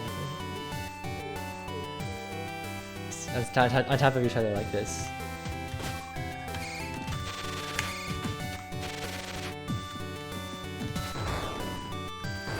Does it just spawn a new bullet every frame? This doesn't look like every frame.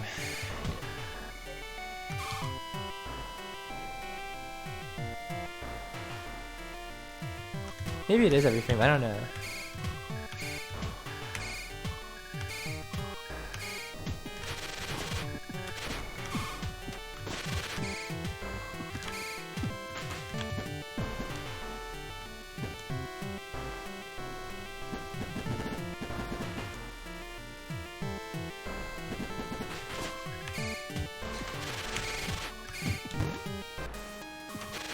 Let's see it in action.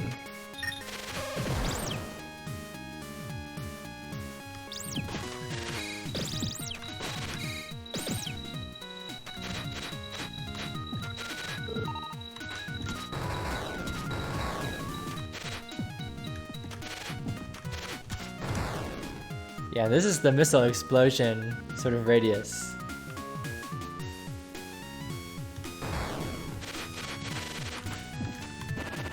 Whoa, this is level 3 blade.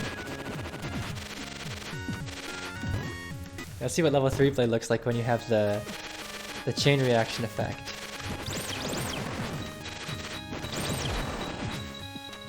It's kinda cool.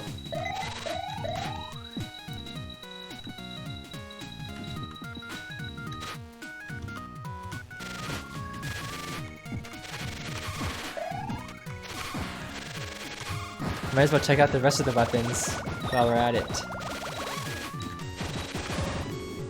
Oh.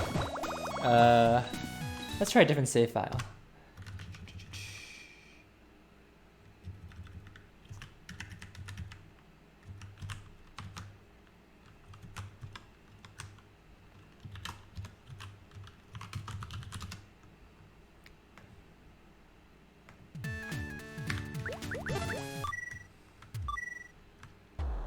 Alright, so this is the snake. Let's go to somewhere with a solid background.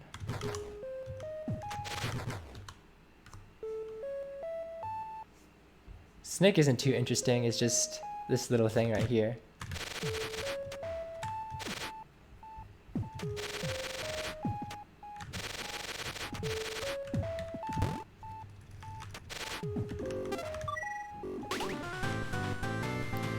This might be interesting.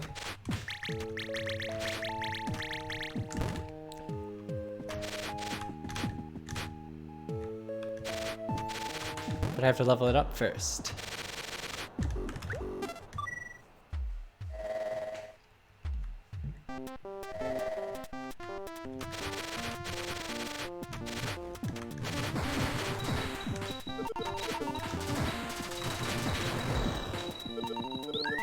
Alright, level 2.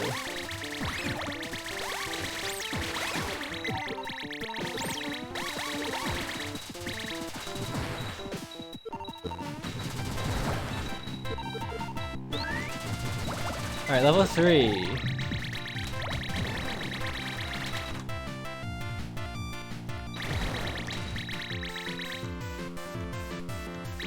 I mean, I guess this is about what you would have expected, right? Just have like a little hitbox for each of the little bubbles, and then once you release them, they just turn into like a little thing for that. And then, as for the Nemesis, do I even have a save file where I can get the Nemesis?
So it's like each of the little smoke particles that it leaves behind has its own little thing.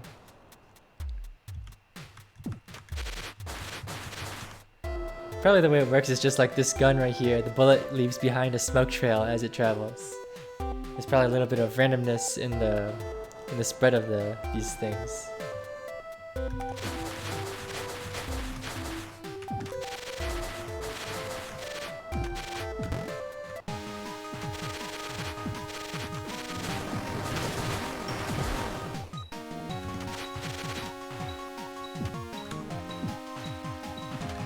Yeah, I think that about covers everything. Is there anything else you wanted to see, Bryce? If you're still here.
I guess probably the last place we haven't been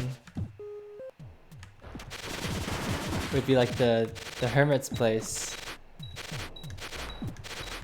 after coming back from the labyrinth. But I don't think there's going to be anything new here.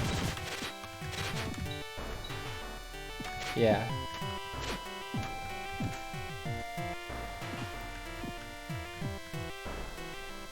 Otherwise, I think we covered I think we've basically been everywhere.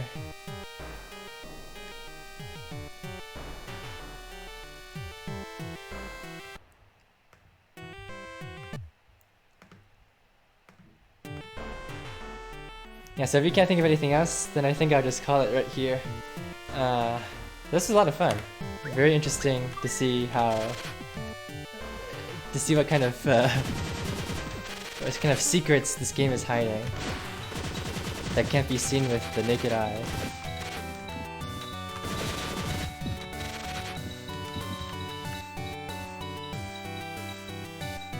I'll probably highlight this whole thing just in case for anybody who missed part of it. Let's see if there's anybody playing anything interesting right now.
All right.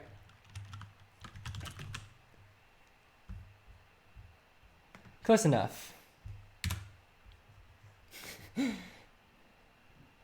person's trying to beat hell, so let's give them some support. All right. So yeah, that'll be it for me today. I don't know when the next stream will be. It'll be whenever I can find time to stream. I don't know what I'll do either. I was thinking about doing like, I don't want to start 57 attempts until like I have a block of time that I can sort of dedicate to it. So I might try something shorter, like Super Mario Bros. Any percent or something. I don't know. I'll think of something. But yeah.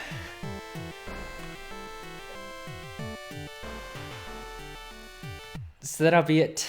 Thanks for watching. Bye.